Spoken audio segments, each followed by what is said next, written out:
Today's episode is sponsored by civic engagement podcast Future Hindsight. They're back with an all-new season on systemic racism in the U.S. Each week, they'll explore how the legacy of colonialism still permeates our country and how we can rectify it. This week, they look at the deep inequities in higher education and learn why education equality is the key to a thriving society. Listen to Future Hindsight wherever you get your podcasts. And now for this show.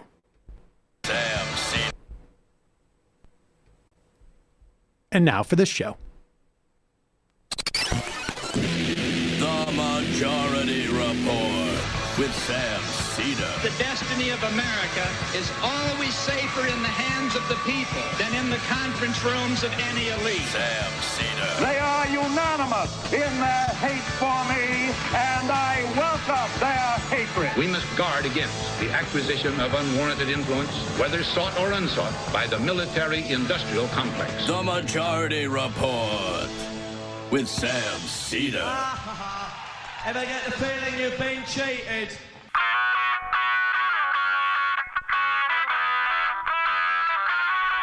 It is Monday, March 8th, 2021. My name is Sam Seder. This is the 5-time award-winning Majority Report. We are broadcasting live steps from the industrially ravaged Gowanus Canal in the heartland of America, downtown Brooklyn, USA. On the program today, Professor Mark Rank, Herbert S. Hadley Professor of Social Welfare at the Brown School at Washington University in St. Louis, author.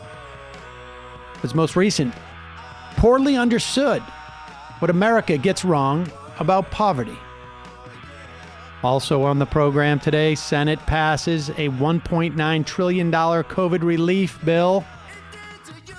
Now back to the House for final approval on a vote tomorrow. 81% of that bill is earmarked for individuals and state and local government. It is expected to cut child poverty nearly in half.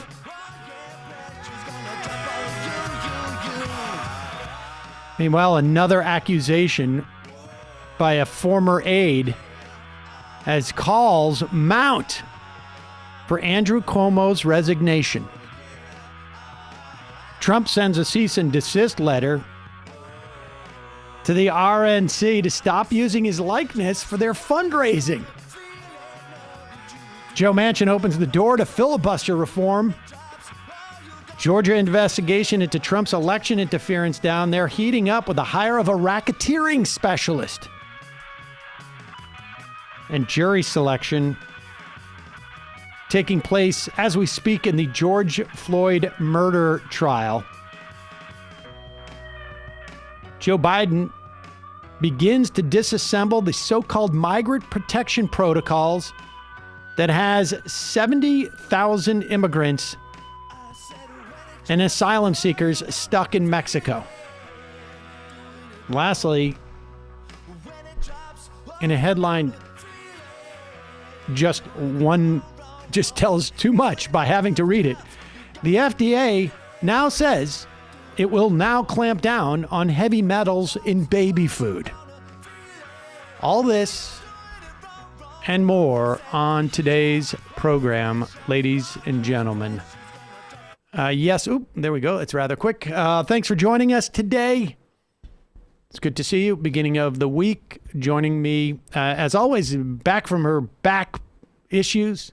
Well, I was back on you're Friday. back. Yeah, I can't even remember what day it is today. Right. Emma Vigeland is here. Emma, how are you? Hope all is well. All is well. Before the show, we were discussing how the low-grade COVID anxiety is causing our bodies to break down. Again, I'm having some sort of arm ailment now. The back's a little bit better. Whatever. I agree. I feel like my shoulder feels like it's about to fall off. My knee feels like it's about to fall off. I think this is an actual phenomenon, not the specifics of the shoulder and the knee, but there's a lot of low-grade anxiety out there. This pandemic is, making it difficult. So Self-care, give yourself a break, folks. If you haven't done as much as you think you should on any given day, obviously keep in mind those people who, are still our first responders and are, necessary workers. Many people getting vaccinated. Nearly, I think, 100 million doses now have been deployed, and it is ramping up. And you can see it in terms of just the numbers of people who are getting vaccinated. Of course, we still have this problem where there are some states where they're just simply rolling back and relaxing a little bit earlier. This is, it's a metaphor I think that you would use, Emma, but you got a lot of people spiking the ball on the 20-yard line. Yeah. And you might want to wait until you're in the end zone. But that said, I just got a notice that New York City high schools going back to in-person, reopen for in-person learning beginning Monday, March 22nd. So we will see. At least that's a couple of weeks out. There's been a lot of vaccination happening in New York City and state, and hopefully we'll see even more over the next couple of weeks. But we will see. But the big story, of course, today is that over the weekend, there was passage in the Senate of the $1.9 trillion COVID relief bill. We have spent a lot of time talking about what is missing from that bill, both from a political and policy perspective.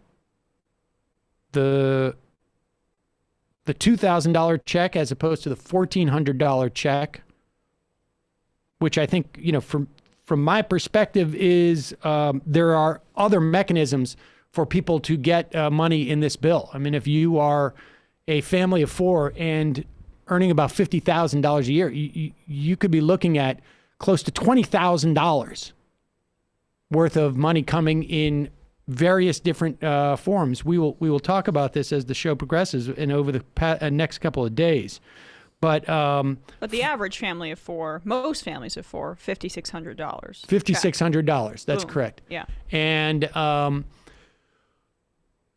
then, of course, there is no $15 minimum wage, which is I think has political implications. But from a policy standpoint, we have millions and millions of people in this country who are working at wages that are not livable wages. And that seems to be something that needs to be corrected. This bill, supposedly, and we have, fortunately, an expert on the program today, there are claims that this bill will cut child poverty by 45%. Now, it also sort of begs the question, well, if you cut it by 45%, why wouldn't you cut it by 100%? Yeah, but there are varying degrees. I think the Washington Post cited Columbia University study that said it would cut it by 1/3. But either way, I mean, it's a good bill. I think it didn't go far enough. The needless trampling on oneself from a political standpoint of making these checks $1,400 instead of $2,000, ridiculous. The fact that the $15 minimum wage isn't included is not enough. But to deny the good things in this bill, I think, would be to deny reality. There's going to be a significant bump for working people, for families, in terms of the money that they're going to be getting right directly into their pockets. The real question, and of course, we all should say that ramp down on the $1,400 checks. The real question is going to be, will, and this Senate will have an opportunity at this, make these, particularly when you talk about, there's going to be $300 monthly payments for 90 some odd % of children in the country. And it actually is a little bit higher for younger children. It's going to happen for a year. The question is, can we make that permanent? Maybe bump it. We'll see. It's, as you described to me before the show, a testing UBI strategy for children. Yep. And that's big. That's big. Not everything's big or earth-shattering in this bill, but I think that is a seismic shift in terms of Democratic policy. And a lot of it has to do with just the complete absence of any type of pushback from Republicans. You know, they're still caught up in this whole Mr. Potato Head / Dr. Seuss issue, which, you know, Democrats, to be fair, Democrats have completely failed to address it. You're right. You're right. It actually, they really are occupying this space, and the Democrats are going to really lose all those Mr. Potato Head single issue voters. Or I'm sorry, I'm sorry for misgendering Potato Head. Right. Just Potato Head. And here is an example of sort of the lamest attempt at the austerity politics that have been completely obliterated, in part because of Donald Trump, in part because we're living in a pandemic, but they're still trying to play the hits over at Fox and Friends. And what's fascinating about this is just sort of how lackluster this is, because you play this. This is clip number 6. Washington Post headline, Biden stimulus showers money on Americans, sharply cutting poverty and defining move of presidency. So what is in this relief bill? $350 billion going to state and local governments, $270 million. Keep in mind, this is COVID relief. $270 million going to arts and humanities, $200 million Institute of Museum and Library Services, $91 million student loan outreach, $50 million environmental justice grants, $10 million. 1 second. Now, leave it up there. Just take a look at this. $350 billion state and local governments. Some of that's going to help, hopefully, with getting vaccinations out there. Have more money that's specifically earmarked for vaccinations. And then they actually have to go down. Remember, this is a $1.9 trillion bill. I remind you that Ron Johnson spent a lot of time trying to explain people to provide a metaphor for it. It's extremely one of the most I don't see the checks or child poverty payments that's being outlined there. They're focusing on things that they can deem extraneous. What's fascinating is that they've listed here, out of the $1.9 trillion, 350 in state and local governments, and then about $600 million, which I can't even do the math on how little that represents in the context of a $1.9 trillion bill. It's not even like a nickel out of a dollar. Yeah, please don't ask me to do math. It is. I don't think that we have small enough currency, if I was to use a dollar as an example, as to what that represents. But this is how desperate they are. But continue. Preservation of Native American languages. But Dan Crenshaw, he summed it up. His tweet says, the COVID package costs every single American $5,750 and then gives some people $1,400. No, Biden isn't a leprechaun. He's just bribing you with your own money and footing your kids with the bill and some inflation to top it off. And that's such a good point. The Washington Post makes this point today. This thing injects so much money into the economy at a time when we do not necessarily need it. Economists from both parties warn that the growth could overheat, leading to hard to contain inflation, Ainsley, which you just mentioned. Plus, some businesses say that the government aid is so generous, they cannot get the unemployed people to come back to work. And so they're going to stay on the sideline and just get the checks. What I just don't understand is how you could do this story and host a Sunday show and not bring up the fact that only 9% goes to pandemic relief, not bring up the fact that $1 trillion from past plans has yet to been spent. Why would you not bring up the fact that we right now are beginning to come out of it with vaccines, and we should be responsible in not spending money that we don't have? At least pose that is part of the story, as opposed to ignoring that. Well, luckily, we're doing the story. We're $28 trillion in debt, so this is money that your grandkids or your kids are going to have to pay for. How much money do you think the Democratic Party would have to spend to get Fox and Friends, or just to get the word out that, like, you're being showered with cash, America? And, and the problem with Dan Crenshaw is saying they're taking $5,600 and giving you $1,400 is that the vast majority of Americans are going to be getting significantly more than $1,400. And by significantly more, I mean a multiple of $1,400. That, like I said, some of them are going to get up to $20 some odd thousand. Family of four is going to get a minimum of $5,600. The unemployed are going to get that check plus the extra $300 per week and a fix on the taxes.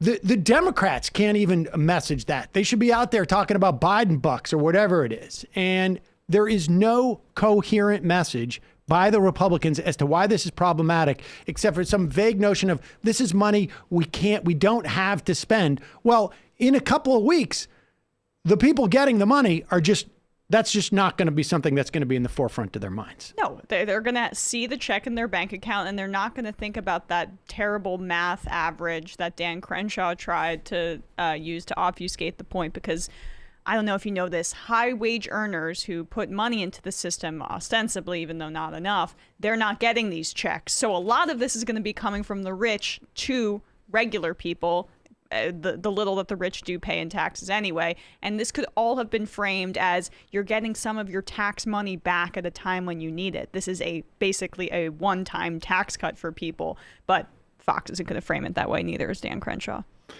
All right, we're going to take a quick break. When we come back, we're going to be talking with Mark Rank, the Herbert S. Hadley Professor of Social Welfare at the Brown School at Washington University in St. Louis, author of Poorly Understood: What America Gets Wrong About Poverty.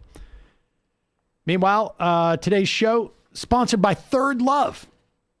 Third Love uses the measurements of millions of women to design bras with all-day comfort and support. Every Third Love bra is made with the signature memory foam cups. They have no slip straps and a scratch-free band in a variety of sizes. You've heard us talk about their Fit Finder quiz, and now Third Love just launched the Fitting Room, which is a new and improved version of the quiz that many of you all know and love.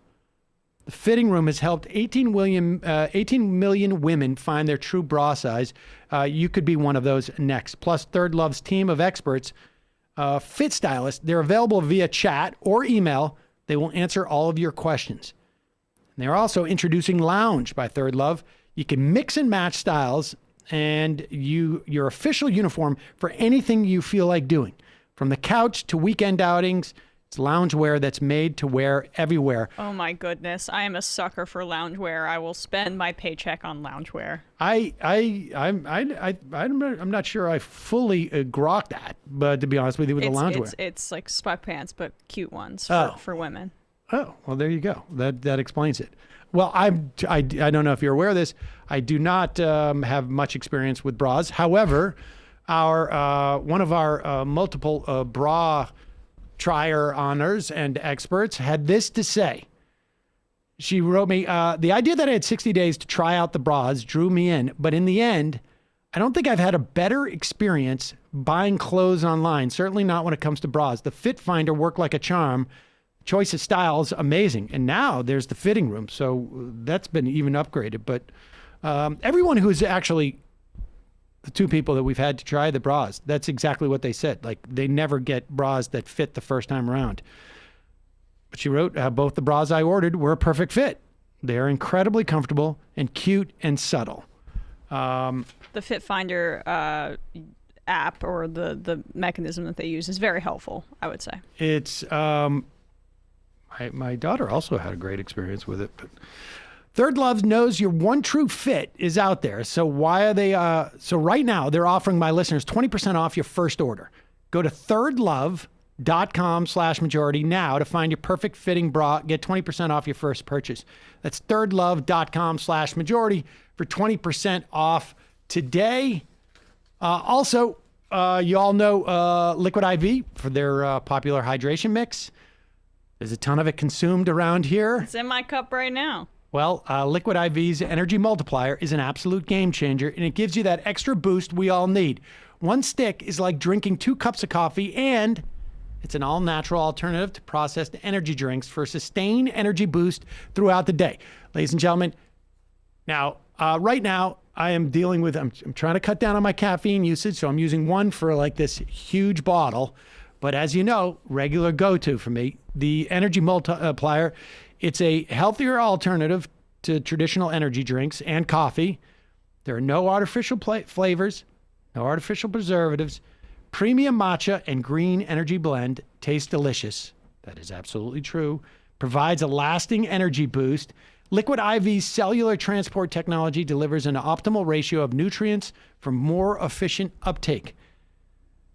You can use the energy multiplier to help you power your mornings, or maybe to get through a 3-hour podcast, fuel long days at work, get a boost for those tough workouts. It's non-GMO, it's vegan, it's free of gluten, free of dairy, free of soy. Plus, the company has donated over 10 million servings globally. Check it out, folks. Tastes delicious, gives me that energy boost, and also gets me hydrated while all that's happening. It's like a threefer. It's a threefer. Is that what we call it? Oh. Maybe. Grab your energy liquid IV in bulk nationwide at Costco, or you can get 25% off when you go to liquidiv.com and use the code MajorityRep, not Majority Report, MajorityRep at checkout. That's 25% off anything you order when you use the promo code MajorityRep at liquidiv.com. Start fueling your adventures today at liquidiv.com. Promo code MajorityRep. Lastly,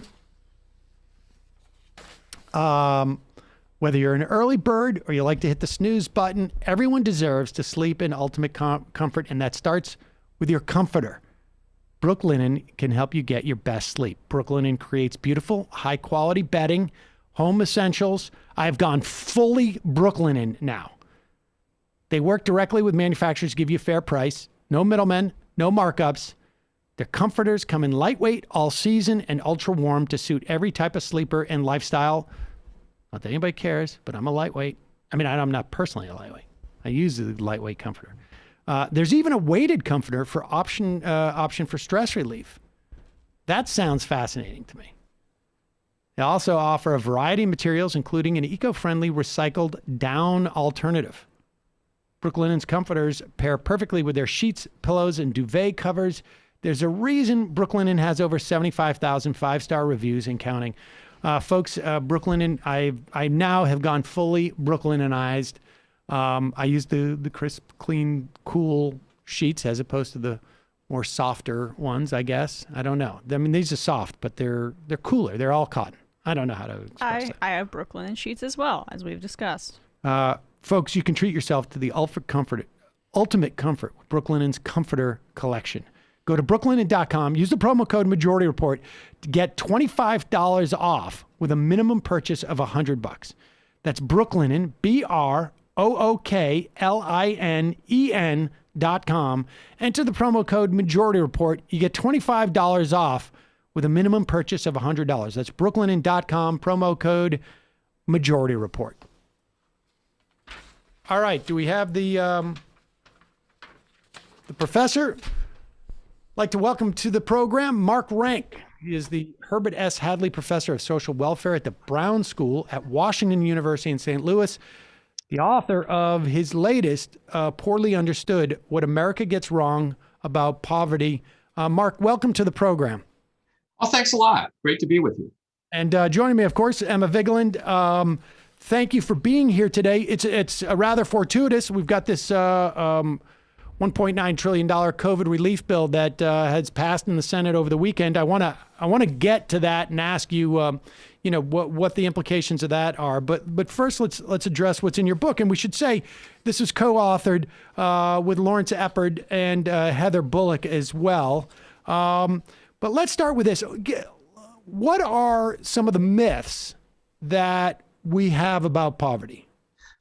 Well, there's a lot of them, but the one that we start out with is the myth that, poverty is something that happens to somebody else, that it doesn't happen to me, that I'm not really affected by it. And what we show in the book is in the very first chapter that actually a majority of Americans at some point in their lives will experience a year below the poverty line. So between the ages of 20 and 75, 60% of Americans will fall at some point into poverty, and 3/4 of Americans will experience either poverty or near poverty.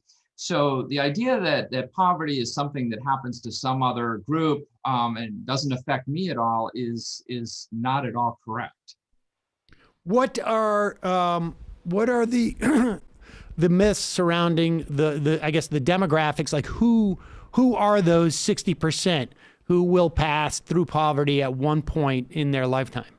Yeah, so a lot of times we think of poverty as a Black problem, a brown problem, that folks of color are what the majority of people in poverty are. It turns out that actually the largest group in poverty are whites. Now, it's certainly true that if you're non-white, you're at a much greater risk of experiencing poverty.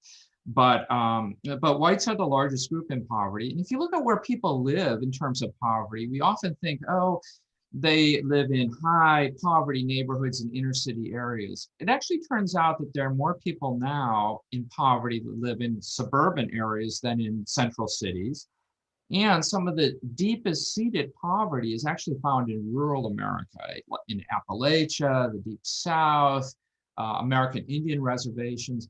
So the reach of poverty is actually really wide. It affects a lot of different folks at a lot of points in time. You cite a statistic that says the result is that the bottom 60% of Americans own less than 1% of the entire financial wealth of the country. That's an unbelievable statistic. I mean, we've heard a lot of things that supplement that data. But you write that that's a large result of economic mobility being so stagnant in the United States. Can you talk about that statistic and how it plays into that phenomenon? Yeah, great question. So yes, it's true that the bottom 60% of Americans own less than 1% of the financial wealth. And financial wealth is everything you've got: stocks, savings, bonds, except for your the value in your house.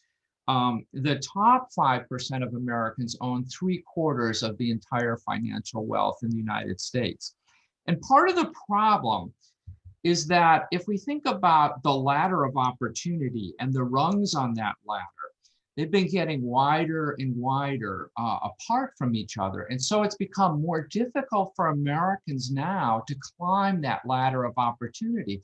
So we actually find less economic mobility in the United States today than in many other high economy countries. For example, Denmark has much more economic mobility than in the United States. And this is really, this is really troubling, because the American dream is based on that idea that if you work hard, you play by the rules, you can move ahead in your life. And it turns out that's becoming harder and harder to do. Well, can you do we have a comparison of that dynamic from, instead of like cross country, but relative to the United States? Like when has there been in this country legitimately that opportunity to move so fluidly? Yeah, so if you look at, there's been some work done on this question using this big, a lot of big data, so we can have a lot of confidence in that. So children that were born in the 1940s, almost all of them did better as adults economically and earn more as adults economically than their parents did. And this is controlling for inflation and all that. In the 1950s, that became a little less true. In the 1960s, by the time of the 1980s, only about half of that generation is going to do economically better than the previous generation. So what we've seen is that over the last 50 years, because of a lot of the economic changes that have been going on, it's again become more difficult for folks to do better than their parents did. Well, what are those changes? I mean, why does poverty in this system exist? I mean, we are the wealthiest country in the world. Is this endemic to the system? Yeah, so I think there are two big reasons for why this exists. First of all, over the last 50 years, we've been producing more and more low-wage jobs that just can't support a family, that don't have benefits, that make it much more difficult to get by on. The other thing is that we do much less to try to protect people from falling into poverty. What we do is we punish people who fall into poverty. Whereas a lot of other countries, have a pretty robust social safety net. And here's the way I like to explain this. picture a game of musical chairs where we have 10 players, but 8 chairs. They circle around, music stops, 2 players lose out. Okay, who's going to lose out? Well, it's going to be somebody with less speed, less agile, and so on. And we can say those were the reasons why those 2 folks left out. But given the structure of the game, it doesn't really matter what the characteristics are. 2 people are going to lose out. And that's what we've been doing in this country. We've been playing a game of musical chairs where the structure of the game is set up so that more and more people are going to lose out. Now, those who lose out have less education and skills and so on. But that ultimately is not the reason. It has to do with the structure, as I said before, of the economy and what we do in terms of social policy. Is that, I mean, when we say that, are we talking about capitalism? I mean, when we talk about the idea of a safety net as opposed to a floor, right? Because safety net implies like you have to be falling to sort of like hit that net, as opposed to like it's a floor. This is just where we decide as a society, like this amount of stuff, whatever it is, healthcare, housing, food, cash, that's just the floor. And then from there, you know, if you want to jump up, but there is no falling down. Yeah, I mean, you're right on target here in that the floor that we have in the United States is much, much lower than the floor that other sort of high economy countries have. So you have to ask the question, why is it that we don't provide universal health care? Almost every other country does. Why is it that we don't provide assistance for childcare or affordable housing? We don't provide that kind of floor that protects people from falling below that. And the question is, well, why don't we? And that's an interesting question that we take up in the book. I think one, there's a couple explanations for this, but one is that we've been steeped in rugged individualism and the idea of self-reliance, and you do it on your own, you don't depend on others or the government. And so we're very reluctant to provide those kinds of programs and policies that protect folks.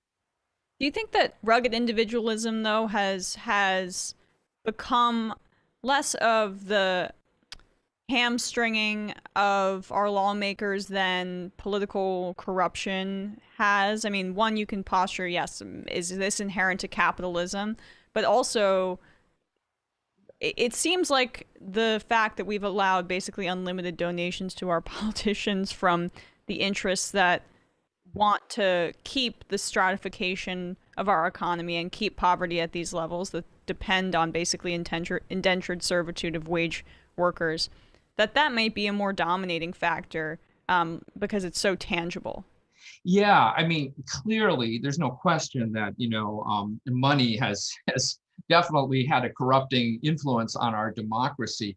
But I think you're bringing up an interesting point, which is this question of who might benefit from these poverty myths. So we go through the book and we go through a whole bunch of myths and basically show that there's no support for any of these myths. The question then is, well, how come these myths persist? And one reason is that some folks have really benefited from these myths. So certainly politicians have played on this over and over, the idea of the welfare freeloader. Ronald Reagan played on that, Bill Clinton, Donald Trump. But also the idea that, that this is a meritocracy and people get what they deserve. Well, that's a really nice justification for the status quo of inequality and poverty. Whereas if you step back and you say, wait a minute, this is not necessarily a meritocracy, there's some structural problems here, then that implies that we need to do something about the status quo. So I think this is a really important question of why these myths continue and who benefits from these myths. How much of those myths are racialized? But I want to talk about that. But getting to the structure, because I think that your analogy or the metaphor of the musical chairs. Yeah. The bottom line is there's 10 people and you only put out 8 chairs. After that decision, everything else is just sort of like commentary, right? Like we're going to backfill the reason why these two people didn't get those chairs. But we all know the reason why two people, maybe those two people didn't get those chairs, but the reason why two people didn't get the chairs is because we only had 8 chairs. But to be clear, like we are a country that could afford 10 chairs.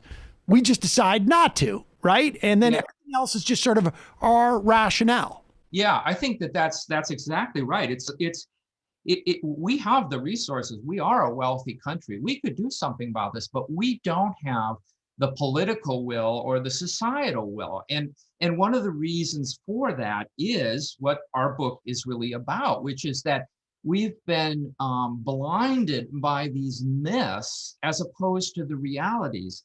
So yeah, I think that's exactly right. That we could certainly do something to address poverty, but we need to have the political will, and we also need to have the correct diagnosis. So this is like, if a doctor has the wrong diagnosis, the patient isn't going to get any better. And our diagnosis has been, well, you just need to work harder. You need to pull yourself up by your bootstraps. That's the answer. Well, that hasn't been working. We have the highest rates of poverty of all the OECD or high economy countries, the European countries, Canada, and so on. We have the highest rates of poverty. We have the greatest depth of poverty, the most extreme poverty of those countries, and we have the widest inequality.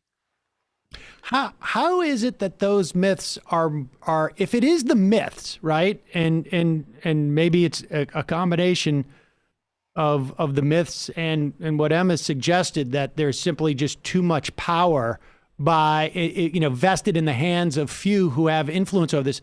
But if it is the myths, like where were those myths 100 years ago, 80 years ago? How did the myth of, self-reliance at a time where it's like, 80 years ago, you washed your, if you had a washing machine, it was like, wow, that's, if you had like it seems to me just as a matter of course, you had to be more self-reliant 100 years ago or 150 years ago because of than you are today. How is it the myth has grown when it really is clear that we're not nearly as self-reliant as just a species, I guess, but certainly as in America? How has that myth grown to the point where things have changed over the course of 50 years? If it's really the myths, or is there sort of like the myths are just sort of like really just window dressing?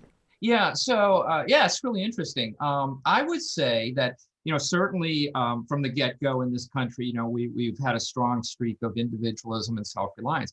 But I would say that I would point to the more recent history of really Ronald Reagan's rise to power in the presidency in 1980. The idea there was we need to have smaller government. And therefore, the myth that, government programs corrupt individual initiative fits really well with that goal of smaller government. So the conservative agenda over the last 50 years has been, this one of smaller government. And that dovetails with the idea of these myths that people are poor because it's their own fault, they're not working hard enough, and so on. So I think that that's what we've been seeing over the last 50 or 60 years. And it'll be interesting to see how this may change in the next 2 or 4 years with a kind of a new focus on these kinds of things. The other thing I want to mention just is, and you touched upon this, but I think it's a really important point, is that so often in this country, we have equated the issue of poverty with race. And race has been used to divide poor whites and poor blacks from seeing their common interests. This has been done over and over, particularly in the South. And I have a really great quote from Lyndon Johnson about this whole thing, because I think this is so relevant today. So he was talking to an aide in 1960, and he says, "I'll tell you what's at the bottom of it. If you can convince the lowest white man that he's better than the best colored man, he won't notice you picking his pocket. Hell, give him somebody to look down on and he'll empty his pockets for you." And that's exactly what we've seen over the last decades. It's fascinating, too, because the only thing that we've seen deployed in terms of pushing back on this COVID-19 bill is that disincentive that supposedly unemployment will create for people to go back to work, presumably when it's safe, right? I mean, it's on some level, it's what the part that they leave off that sentence is like, we want to create that incentive for people to go back to work, despite the fact that they could get a deadly disease. But let's talk about you write about the cost of poverty. Oh, yeah. And that is both, it's expensive to be poor as an individual, and it's also expensive for a society to have people who are living in poverty. Explain both of those dynamics. Yeah, this is such an important question. So first of all, yes, the ironic thing is that if you're in poverty, it costs a lot. It costs a lot in terms of time and just having to pay more for certain things, not having, grocery stores, maybe in your neighborhood, all of that. But the other way that's really important is, what does poverty cost us economically in our society? And so a couple of years ago, I did a study where we estimated what the overall economic cost of childhood poverty was in the United States. We know that childhood poverty is associated with higher healthcare costs. It's associated with less economic productivity when children become adults, and it's associated with higher criminal justice costs. So we factored all those in. And what we found was that the annual cost, and this was a conservative figure, the annual cost of childhood poverty was slightly over $1 trillion. This is on an annual basis. To put that in perspective, that was about 28% of the entire federal budget. So the issue here is, it's not like we're not paying for this, but what we're doing is we're paying for poverty on the back end of the problem rather than on the front end of the problem. And it's always more expensive to pay for something on the back end of the problem. The other thing that we showed was that for every dollar we spend reducing childhood poverty, we would save between $7 and $12 down the road. So not only is reducing poverty the morally right thing to do, it's also the economically smart thing to do.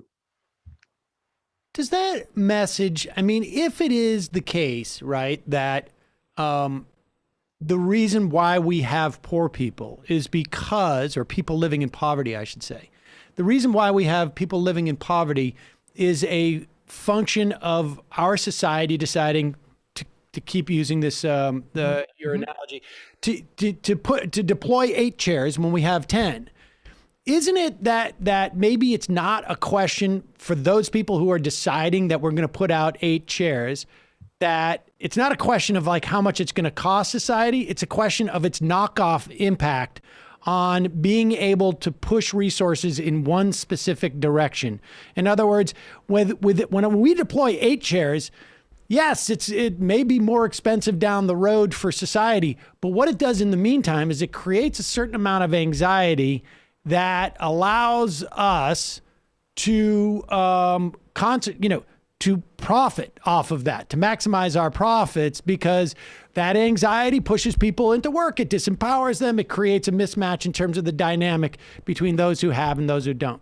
Yeah, that's also very interesting. I teach a course on poverty and inequality here, and one of the explanations for why poverty exists from some folks is that it serves some function. So if you have a large group of people in poverty or near poverty, who's going to do those low wage jobs? Well, they don't have much choice. And by focusing on that, it keeps, prices down and so on and so forth. So, I think it's a really important question in terms of who is benefiting from this, who benefits from this. But again, what I would say is that, yes, it's true that some folks benefit from poverty, but overall, the general cost of poverty is so much higher.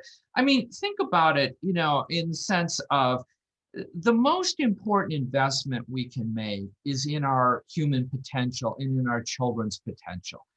And by doing that, it makes us, again, not only a better society, but it makes us a more productive society. People are more innovative, more creative, all kinds of things. And other countries invest so much more in their children and in their people than we do in the United States. And it's going to become harder and harder to remain economically competitive if we write off a large segment of the population. Where this diverges for us in the 1980s, right? I mean, we were theoretically still in the game, as it were, relative to these other countries. And certainly we didn't have any type of universal health care. And maybe by, we had just, I guess, 15 years before Ronald Reagan, we had passed Medicare, which arguably could have been a first step to that type of thing. What happened during the 70s? Was it just, Ronald Reagan shows up and he says a couple words and then, we're completely off track? Like, what happened during the 70s that structurally changed, that allowed for, if we have an understanding that the myths surrounding poverty are deployed because we want to sort of obscure certain choices that are made, again, to put out 8 shares instead of 10, what happened during that period? Well, I think there was, and this is something, it's a really interesting question. I don't pretend to have the ultimate answers to it, but I think that there was, a backlash to the 1960s. The 1960s were a time where we had the war on poverty, but we also had a lot of racial turmoil, but a lot of progress in terms of civil rights. And I think that there was a backlash, and I think that that definitely Ronald Reagan tied into that backlash. Sort of the white blue collar workers that kind of switched over to the Republican Party. And again, as I said earlier, I think that we've sort of been in this kind of conservative mode over the last 40 or 50 years. But I think if you look at politics over a long period of time, we tend to go in cycles.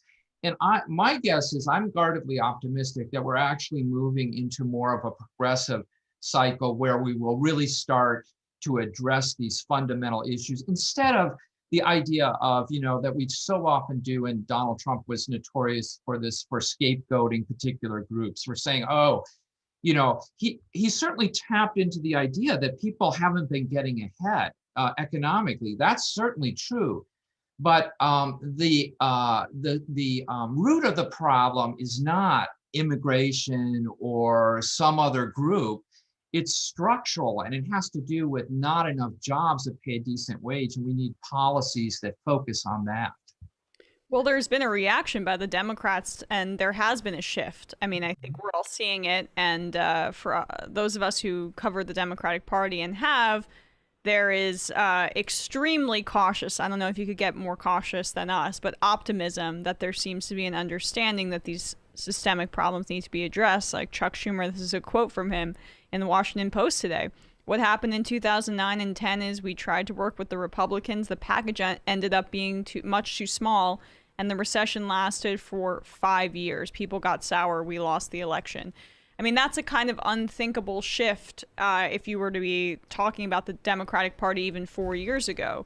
So are you sensing that the Overton window has kind of shifted?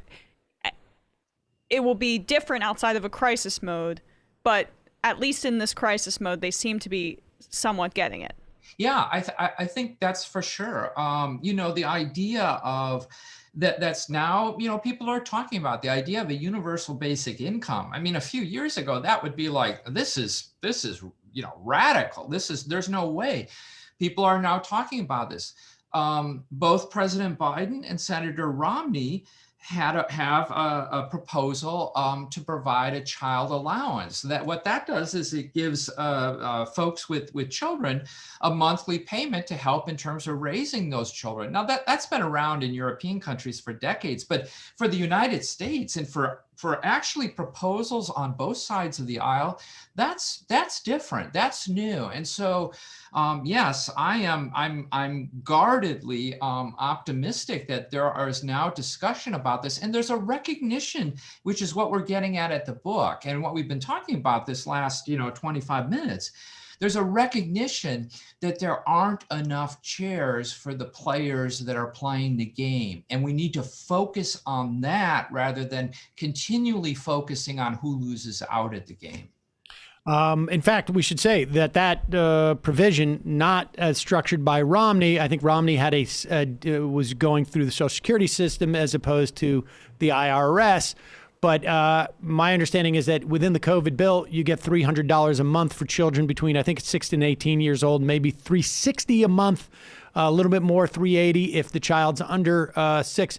And that's just for 1 year. But there is been, the administration has expressed the desire to keep that going after this 1 year. So tell me, like, what do we have now in terms of any type of policies, as inadequate as they are, to help people not be in poverty? And then let's talk about, like, what this COVID relief bill, if it was to be extended, if these provisions, the $300 a month, and we should say there's always been child tax credits, but this is a monthly payment, which makes it much easier to smooth out those expenses over the course of the year, as opposed to, like, maybe I'll get it at the end of the year, maybe I won't.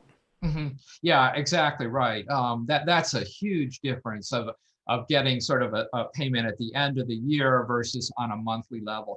So the program that we have now, which is the largest anti-poverty program, is something that a lot of people might not be aware of, but it's the earned income tax credit, and that's what you're talking about, is that if you're a low-income worker and you earn below a certain level, you get a refundable tax credit at the end of the year. And that's actually been a pretty effective program in kind of raising the wages of folks. But again, I'm sorry, can I interrupt? Because when we say refundable tax credit, I feel like people just don't understand what that means. It just basically means you get a payment, you get a check, right?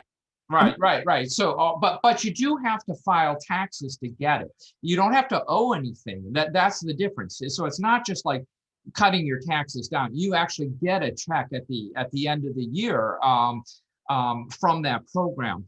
But as you're pointing out, that's different, and that's certainly very valuable. But getting something on a monthly basis to help raise children would be a huge advantage for so many folks. And as I said, this is an idea that European countries have been doing this for decades. So this isn't some kind of, new idea, but it's been shown to be really effective. And it doesn't, people oftentimes think, well, this is have an incentive on people working and so on. And the evidence shows that it doesn't have any of those kinds of effects, that they're very, very minimal, that people use that in a productive way. So I think that's, again, it's very positive that we're starting to talk about it and actually have some proposals out there. What else do you see in this COVID bill, or what don't you see in this COVID bill, that you think that would be if you had an opportunity for a next step, like what would you deploy at this point? Yeah, so the thing that jumps immediately to my mind is the $15 minimum wage. That, as President Biden says, it's fundamentally wrong that you should work full time in this country and still be in poverty. And, if you're working below that level, almost by definition, you're in poverty. So I think that is the next big thing that we need to address, is to get the wages up to something that is a reasonable level. As you know, the minimum wage hasn't been raised since 2009. It's $7.25 an hour on the federal level. There's just no way. And and this would impact millions and millions of folks, and would help them dramatically. So I think that to me is the next really big thing. And again, going back to our analogy, that is getting at this idea of providing more chairs in the musical chairs analogy. So I think that's key. Well, why not? As opposed to $15 minimum wage, which is like a second order solution, right? I mean, why not, as a society, decommodify certain things so that those chairs are just not as important to provide a place for someone to sit? You know what I mean? Like, you're putting out 8 chairs with backs on it. What if you just put out some big benches and said, if you want backs on your chairs, then you can work at it, but everybody has room on the bench. In other words, everyone has health care. Everybody has a baseline of support, whether it's housing, maybe and housing, or certain things that the government provides in terms of energy, things that we just don't have to think about. We just have them in the same way that we have a right to, pack a firearm, let's say, or something like that.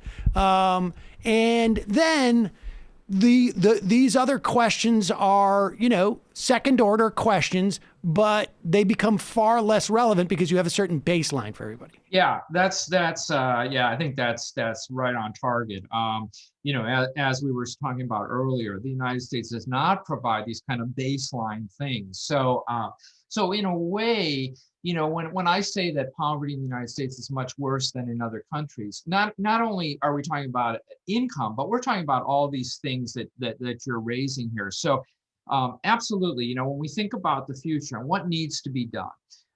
So yes, livable wages is critical, but having universal health care is so important. Having affordable and accessible childcare is really critical. In this country, again, we kind of leave it up to families to figure it out on their own, as opposed to providing really good quality childcare that a number of countries, France, Denmark, Scandinavian countries, all provide. And affordable housing is the other, I think, really big component in all of this. As you know, housing, particularly in some areas, has just become astronomical, and people can't afford it. So we need to really grapple with that. And these are tough issues, but again, I think we can look at examples of other countries that have been able to do this. I think that basically covers it. I mean, is there, what are the things, I mean, I guess in terms of that COVID-19 relief, the biggest thing is that that earned income tax credit, like, deployed on a monthly basis. I mean, of all the things in this limited bill, that's the one that you would want extended, I imagine. Yeah, I think that's right. And again, as we pointed out, the idea of a child allowance right now in the bill is just for a year, but being able to continue that would be really fantastic. Mark Rank, the book is Poorly Understood: What America Gets Wrong About Poverty. We'll put a link to that at majority.fm. Thanks so much for your time today. Really appreciate it. Oh, thanks, Sam. It was great. All right, we're going to take a quick break, and Emma and I will be back to wrap this up.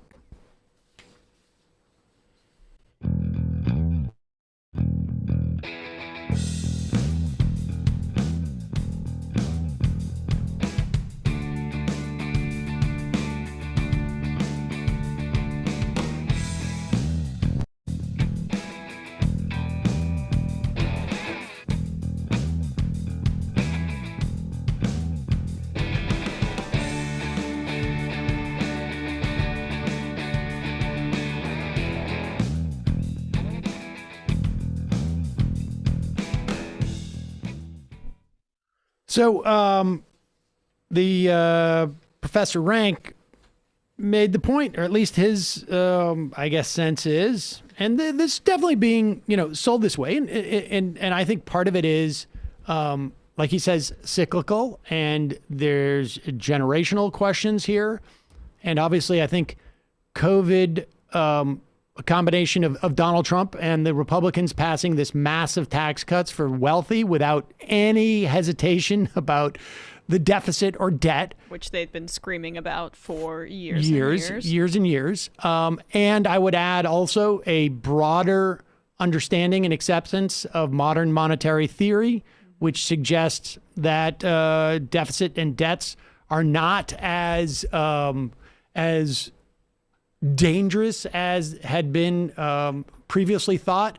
I would even go to that paper, I think it was Reinhardt and Rogoff, the one that suggested at a certain, if your debt was a certain percentage of your GDP, your economy was about to tank, and then, which was the sort of centerpiece of the austerity push by Democrats in in the Obama administration in 2010, and reflected in the European Union as well. I mean, this was international. That's true.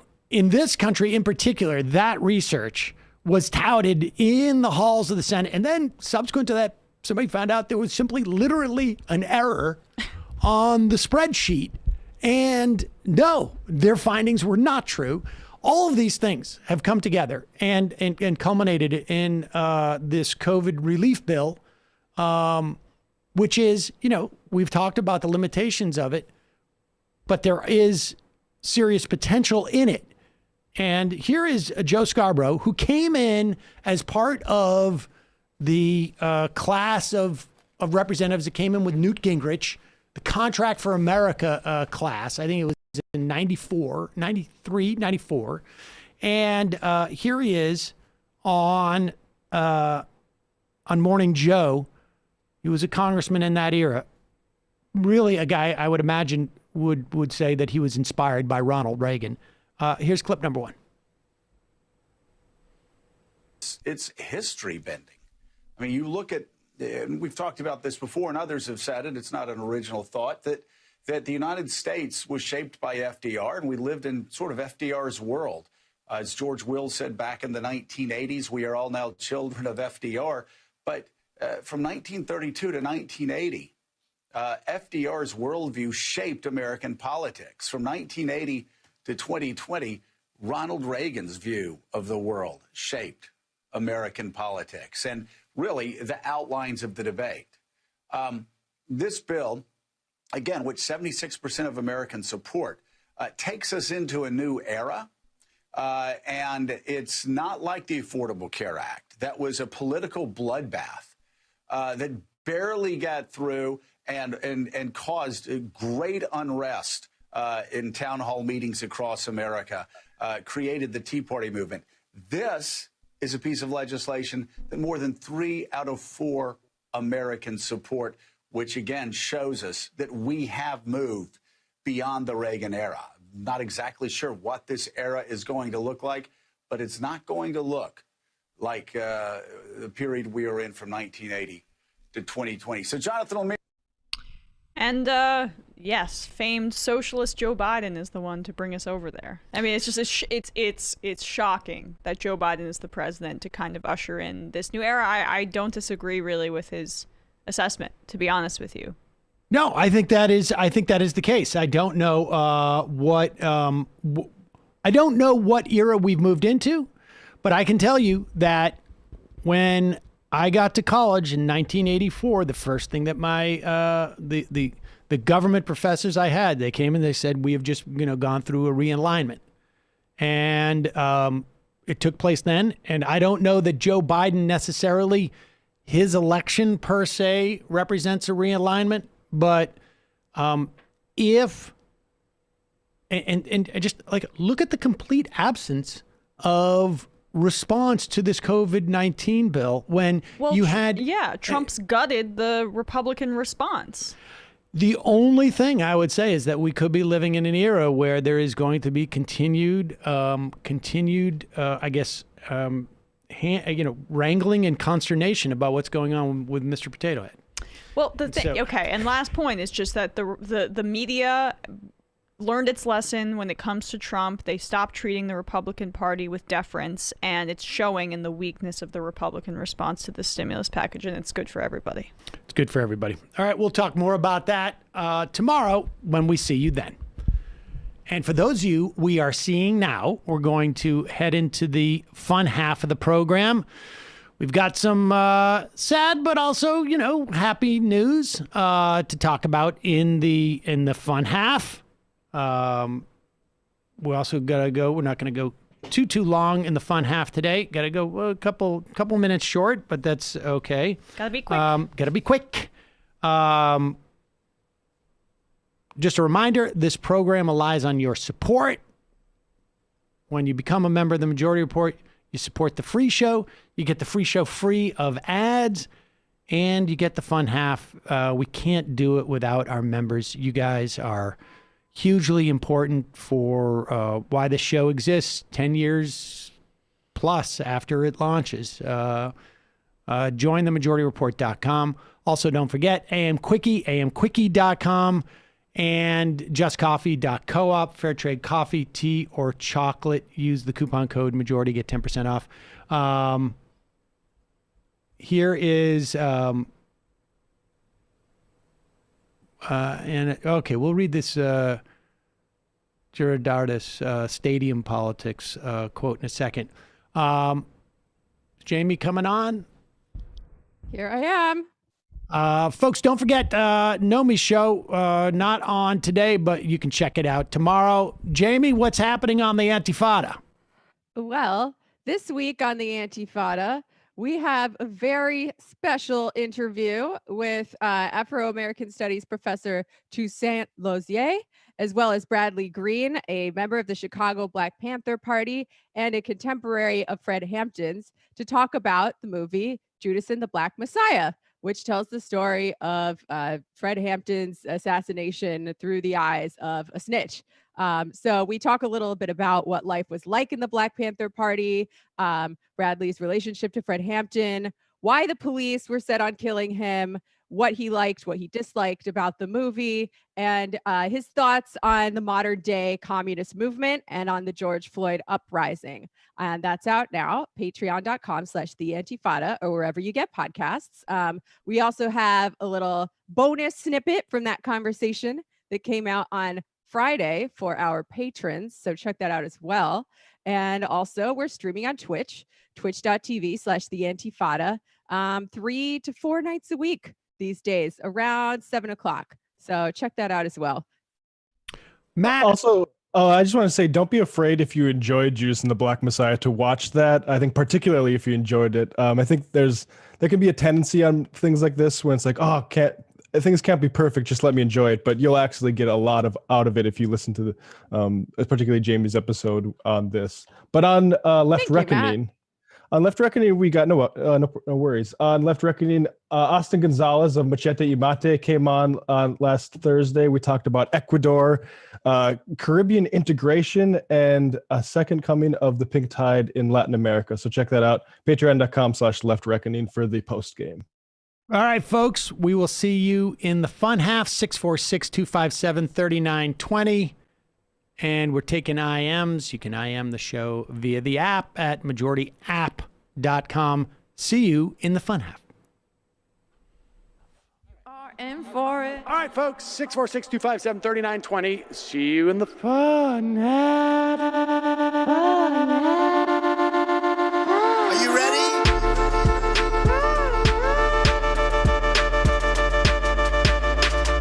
Who sent us this? Alpha males are back. Boy is back. And the alpha males are back. Just as delicious as you can imagine. The alpha males are back. Boy is back. And the alpha males are back. Just wanna degrade the white man. Alpha males are back. I take all of it in my throat. Alpha males are back. Almost has what? The alpha males are back. You are a madman. And the alpha males are back. I am a total cunt. Can we bring back DJ Dannerky's song, please? Yeah, or a couple of them. Just put them in rotation. DJ Dannerky. Well, the problem with those is they're like 45 seconds long, so I don't know if they're enough of a break for people. That's fucking nonsense. Hey, folks, reminder. I do not have Parkinson's. And the alpha males are psych. Fuck them.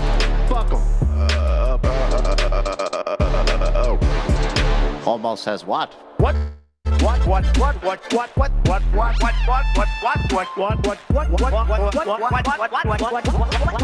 Almost says what? Hell of a lot of bank. Hell of a lot of bank. Hell of a lot of bank. Hell of a lot of bank. Hell of a lot of bank. All lives matter. Have you tried doing an impression on a college campus? I think that there's no reason why reasonable people across the divide can't all agree with this. Psych.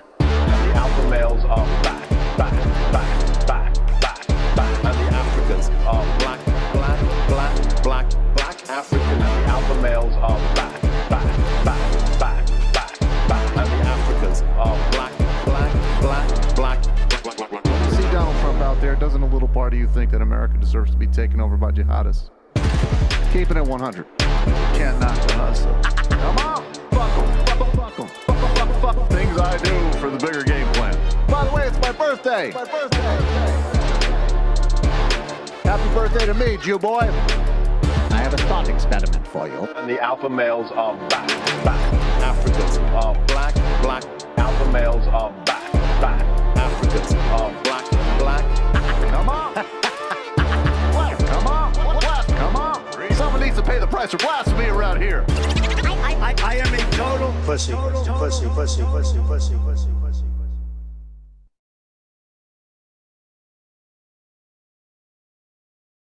We are back. It is the fun half, ladies and gentlemen. So we have some news today, and what we're going to do is talk about it, and then, really dedicate the last half hour of the show to discussing it more. We'll get through some clips before then and whatnot, but Jamie is sadly leaving the program today. She has some big endeavors that are ahead of her, and we're going to talk more about those, towards the end of the show. But if you want to call in, we've already got people who have been IMing into the show with thank yous for Jamie and lamentations, but we will get to those a little bit later. And big long nose with like a bunch of O's in it, but we will get to those in a bit if that's all cool with everybody. And by the way, it's my birthday. Happy birthday to me, Jew boy. Actually, my birthday's tomorrow, but I'll take it. Happy birthday, Jamie.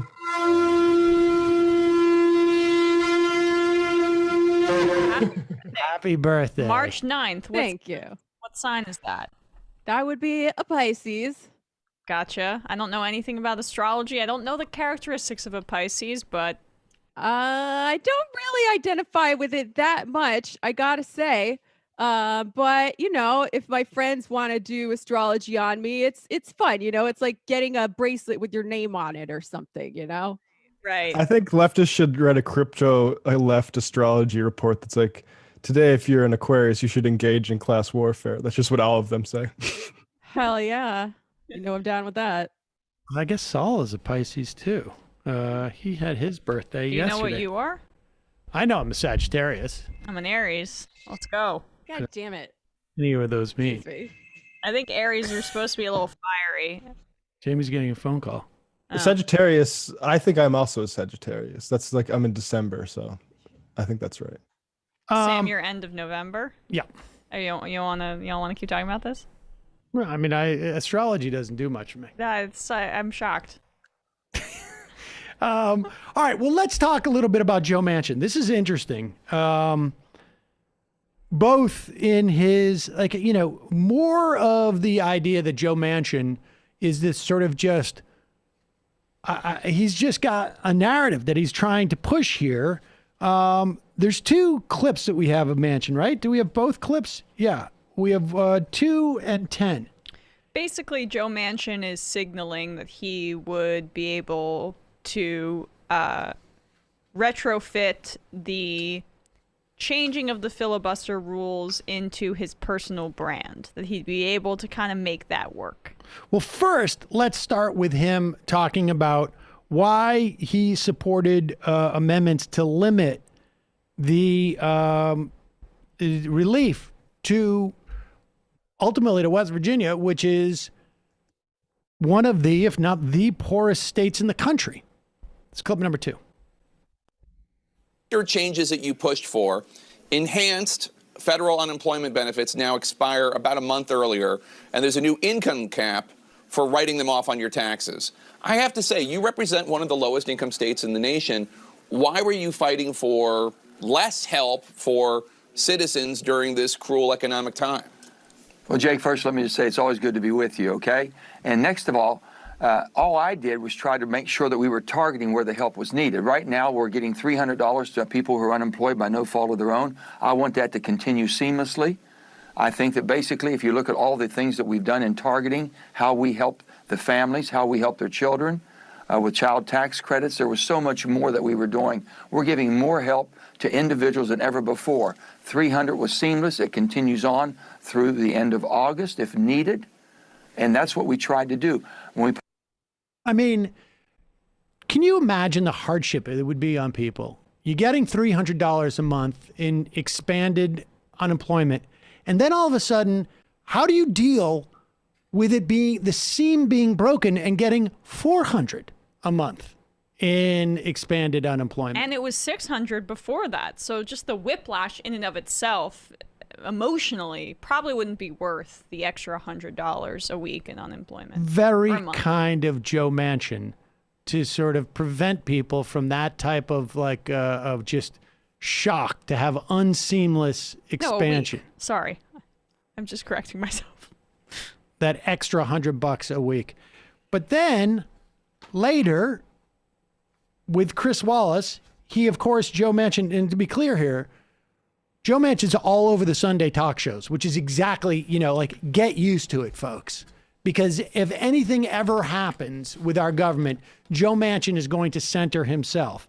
Here he is asked about the filibuster, and this is important. And I think people were even surprised that he was this quick in moving off his thing. I will never get rid of the filibuster. He won't get rid of it. As long as we can call it a filibuster, he's happy that there may be some changes. This is clip number 10. You consider going back to the old filibuster, sort of like Mr. Smith goes to Washington and Jimmy Stewart, where you want a filibuster, it's not an automatic 60 votes. You got to stay on the Senate floor and keep talking. The filibuster should be painful. It really should be painful, and we've made it more comfortable over the years. Not intentionally, maybe it evolved into that. Maybe it has to be more painful. Maybe you have to stand there. There's things we can talk about. But Chris, whenever you take away in the Senate the ability for the minority, whoever it may be, Democrats or Republicans, to have input. Why do you have 2 senators in a Rhode Island and 2 senators in a New York or California? Why is there one body that treats everyone, hopefully, the ability to intervene, the ability to be involved, the ability to represent, no matter how large or small? That's so the big person doesn't take advantage of a smaller person or a person in not just stature, but in their position. That's what this is all about, and I'm going to fight for that.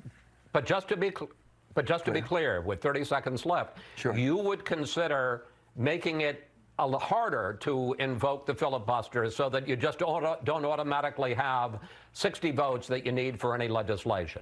I'd make it harder to get rid of the filibuster. I'm supporting the filibuster. I'm going to continue to support the filibuster. I think it defines who we are as a Senate. I'll make it harder to get rid of it, but it should be painful if you want to use it. You should make sure the place works to where, okay, I want to work with you. How can we do this? How do we move forward? My Republican friends are my friends. They're not my enemies. And my Democrats is my colleagues. They're not my enemy either. That's my caucus. Together, we've got to make this place work, and it should be harder to invoke pain. It should be painful for us. Don't make it painful for the other side. It should be harder Senator Manchin, thank you. It should be harder to invoke pain, but the filibuster is who the Senate is, and the filibuster should be painful. So wait, are you trying to invoke more pain on your Republican friends and your Democratic friends, or are you not trying to? I thought this was like a BDSM thing that he was promoting here. Yeah, I don't know. It all sounds pretty kinky to me. I mean, I, of course, would like to get rid of the filibuster, but maybe the next best thing is to just, make Mitch McConnell or whoever wear a gimp suit and lie down on a bed of nails while they read the bill and are just poked on all sides by a gang of small people. I don't know. Yeah, well, I mean, I would imagine they'd go more of the softer 50 Shades of Grey route, but I digress. Brendan just IM'd me that he's Catholic, and it makes sense. He's not bright either. Well, no, I mean, let's be clear what he's saying. He's so convoluted here, but he's basically saying this, that he will protect the filibuster. However, the filibuster should not be as effective as it is now. So he's saying he will weaken the filibuster, but he'll make sure that it stays in place. And if you do get a situation where you need to keep talking, and that's the only way that you prevent a vote, well, at one point, somebody's going to stop talking. And even Jimmy Stewart could not last the whole way through. I mean, mark my words, we're going to watch, if we get to that point where that's the filibuster reform, we're going to see stuff like H.R. 1 maybe pass. And then we can talk about how the Supreme Court will torpedo half of it. Yeah, and Manchin can then use his opportunity to water it down in whatever way he sees fit. But this is a massive hurdle that the Democrats have cleared with him. Because, it hasn't happened yet. It hasn't happened yet, but the fact that he's saying this preemptively, one, he was against payments until the stock market crashed. And then, cinema might be a bigger obstacle, but based on the press she's been getting, maybe not. But the point is that we've been saying this over and over. Someone like Joe Manchin is a lot easier to deal with as an enemy in this situation than someone like Joe Lieberman, who acted as a firewall for Wall Street and the insurance industry, because Manchin is not that bright. And it's all it's also a personal branding exercise for him, as you always say, Sam, and that's a lot more malleable. So what is primary for him is him being able to say that he preserved the filibuster and didn't cave to Democrats for West Virginia, for his voters. But there's a lot of ways to get around that while keeping the filibuster in place, but not keeping it in place in the same way. He is politically protected when he says, I voted for a bipartisan bill. And any way that he can shape that narrative, he will. And so what we're going to end up seeing is, I can almost guarantee you, over the next 3 or 4 years, we're going to see Josh Hawley just try and filibuster everything, and that's going to be the way that he shows his vigor and whatnot, and goes up against Ron DeSantis in 2024. That's basically going to be the day. But it does mean that we could be looking at a situation where there will be at least some opportunity for the Democrats to get something like H.R. 1 through, which has to do with voting rights and has to do with disclosure on big money campaign donations, et cetera. So that's good. Here is another clip that was pretty fascinating. Which one is this? Where do we have the question of Jen Psaki that was posed to her? With Americans. Where was that? Do you guys know what I'm talking about? I'm trying to find it. Yeah, 9? That's number 9. Oh, number 9. Yes. This I thought was really fascinating. There are, right now, Joe Biden, at the very least, dealing with some of what, and there's, from what I hear from folks who are focused on immigration, mixed grades at this point. One thing that's happening right now is this program where the so-called migrant protection protocols that have basically 70,000 asylum seekers and migrants stuck in Mexico across the border are now starting to flow a little bit. And there has been at least some lip service paid. I don't know if we have any parents back yet by the Department of Homeland Security that parents who have not been able to reunite with their children in this country will be allowed to come back to this country to reunite with their children who we basically kidnapped. And one of the narratives that the Republicans, one of the few, substantive to the extent that they can, that's not potato or Seuss based in terms of rallying their troops, will be, of course, an anti-immigrant sentiment. Here is a reporter from CBS trying to push this and sort of launder it through the American people, as if the American people are completely enraged and concerned about essentially a new caravan. Here is this exchange in the White House press room. But a lot of Americans are saying that, the surges are happening under President Biden's watch after he reversed some previous policies. So does the administration take any accountability for what's happening? Who are the Americans? Well, I know you don't want to answer to him, but the former president just released a statement saying that the Biden administration must act immediately to end the border nightmare that they have unleashed on our nation. Former President Trump? Yes. We don't take our advice or counsel from former President Trump on immigration policy, which was not only inhumane, but ineffective over the last 4 years. We're going to chart our own path forward, and that includes treating children with humanity and respect and ensuring they're safe when they cross our borders. And that includes, a little bit nicer child detention centers. Yeah, it's true, but I mean, well, let's Yes, just. I would just. Or the exact same child detention centers, actually. Well, they trick them out just a little bit more, just to give the veneer of respect. Maybe there's some nice posters on the wall now. That is true. Justin Bieber or whoever. That is true, and they've opened up a detention center in Florida, and it remains to be seen what's going to happen in terms of Joe Biden's immigration policy. I mean, it is. Like I say, some of the pledges kept, some of them not. But a pretty good answer. But nevertheless, what's fascinating here is, to me, in this exchange, because neither one of them have anything to do with any of it, frankly. What's fascinating to me in this exchange is just the attempt to create this sentiment amongst the American public that they are worried about a surge at the border. Now, there may be a percentage of Americans that are out there, but it apparently that wouldn't have been, sufficient to ask a question. 30% of Americans are afraid of immigrants at the border. What's Joe Biden going to do? The reporter wouldn't do that, and because you'd have to bring up 70% of Americans approve of this bill. 80% want expanded Social Security coverage. And so this deployment of some Americans, when it's really just Donald Trump put out a press release, is fascinating to me. And, I'm glad that it's being shot down in that way, as just simply as a political matter, because it's going to allow for more room for better policy on immigration's perspective. I mean, I guess all that is true, and I am glad that she shot it down because obviously anti-immigrant sentiment is bad, and it's something that needs to be fought however possible. However, she also said it is more effective immigration policy.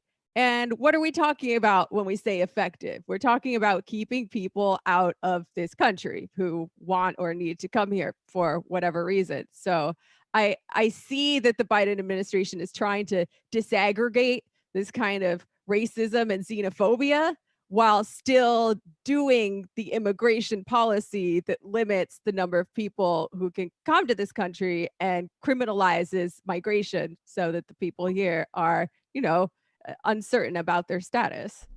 Yes, I mean, if that's where it lands. I mean, there's been talk out of the Biden administration that they're not automatically criminalizing folks when they cross the border for the act of crossing the border. They're going to reverse that, which is what they use to separate the children. But yes, the question is will you get a system where people can, at the very least, a system where people can come into this country and become citizens, or and specifically gain the rights of citizenship, and then if that fundamental decision is made, it is really just a question of how you go about doing it. And I also just think it's quickly fascinating how the Biden administration is responding in this way, right?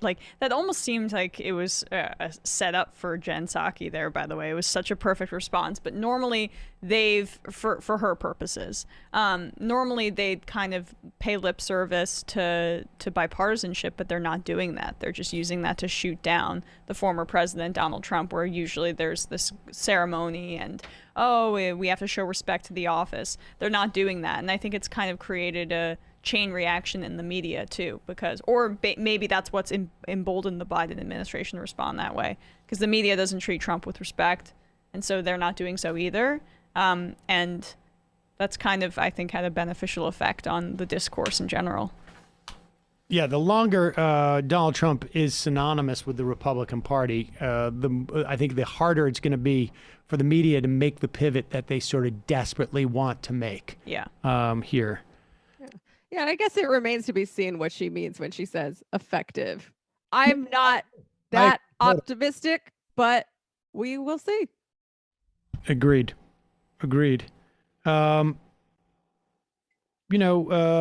Here is again, just so that we can listen to what the Republicans, in the spirit of bipartisanship, we should hear about what are Republican concerns. Here is Benny Johnson on Newsmax bemoaning the fact that all these Marxists are going around. Do you have any idea what these Marxists are up to, Jamie?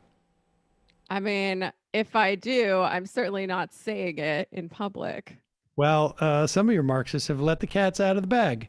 They're facing American culture. Here, today, our culture, this is happening. The Pantheon. Marxists have used the hollow shell of the...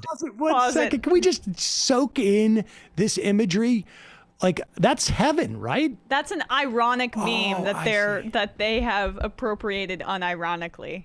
That's got to be making fun of. I don't think it is. No, I saw Duncan Colton actually post that, and I think he is a right winger himself. He might be one that posts like kind of borderline meme, but that might be jokes. But yeah, like a parody of right. Who do we have in there? We have the male Mr. Potato Head. We have the Washington football team mascot that's now defunct. Racial slur. Yeah, we got a few racist mascots. Actually, what was that? Chief Wahoo, the Cleveland Indians mascot. The Paw Patrol. Saul's not gonna like that. Sam. I don't know what that is. I'll tell you what that is. First of all, that's not just Paw Patrol. That's what's his name? Case Shoot. Coolest one of he's the coolest one of Paw Patrol. Saul's off the Paw Patrol now, so I'm not so concerned about this. Chase, because he knows it's propaganda. Chase is a cool name, so yeah, Chase, obviously the one that he's the coolest of the Paw Patrol puppies. So, and then we have the Cat in the Hat, which I'm pretty sure is not the drawing from Dr. Seuss that people had an issue with. No. They never use the ones that people have an issue with. That Dr. Seuss estate has an issue with. There's Land O'Lakes, and there's Aunt Jemima, and then I don't know Uncle Ben. Ben, the rice guy. Okay, didn't know that. And is that Gina Carano, or who is that? Yeah, that's Gina Carano. I think so. Okay. of Gina Carano from. And they're all in heaven. Oh. Well, that's nice. You want to go to heaven, right? Yeah, but they've been killed. And Gina Carano is a real person. Why is she gone? Gina Carano as that character. That's probably gone. Yes, that's true, and that's what happens when you sign with Ben Shapiro. Ben Shapiro's it's a film company. It's a death. Yes, that's like the old joke, like what's the perfect crime? Rob a bank and sign with William Morris. Well, they've updated it to sign with Ben Shapiro. They'll never find you.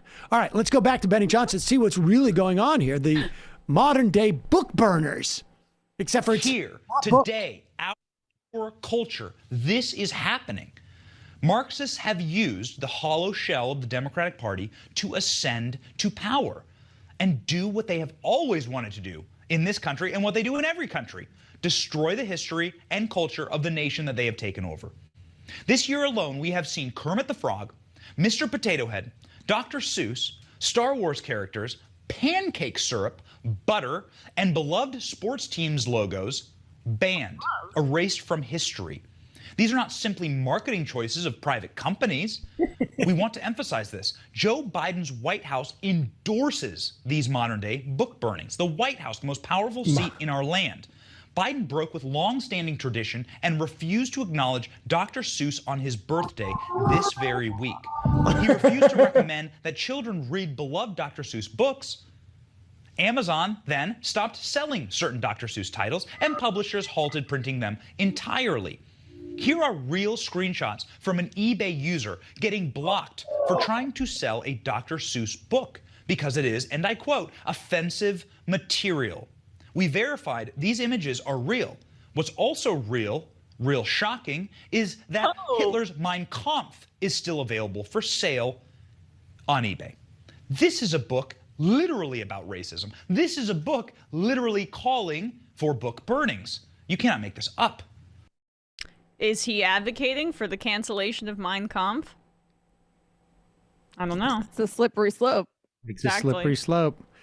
Just to be clear, again, the publishers of Dr. Seuss, they are the ones who took it out of print and didn't want it out there anymore because it felt that it put Dr. Seuss's brand in danger. I like the modern day book burning Joe Biden endorsed was a publisher's decision. Like, he has to call it this modern day book burning Joe Biden endorsed.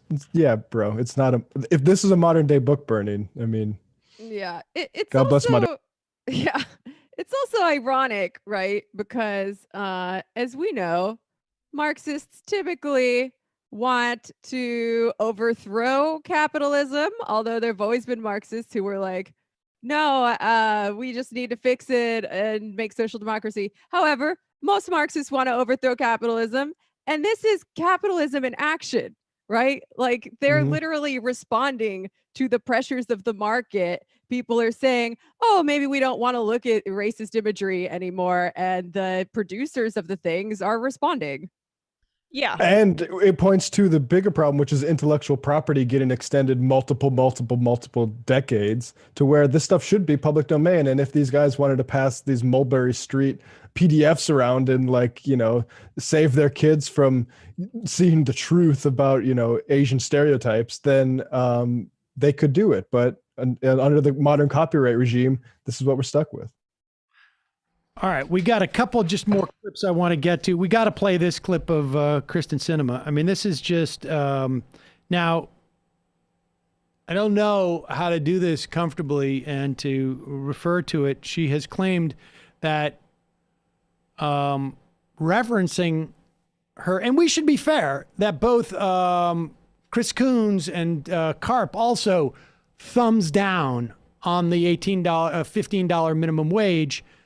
But they didn't do so with like a little hip thrust? Well, I mean, Chris Coons did a full booty pop when he did the thumbs down, I thought.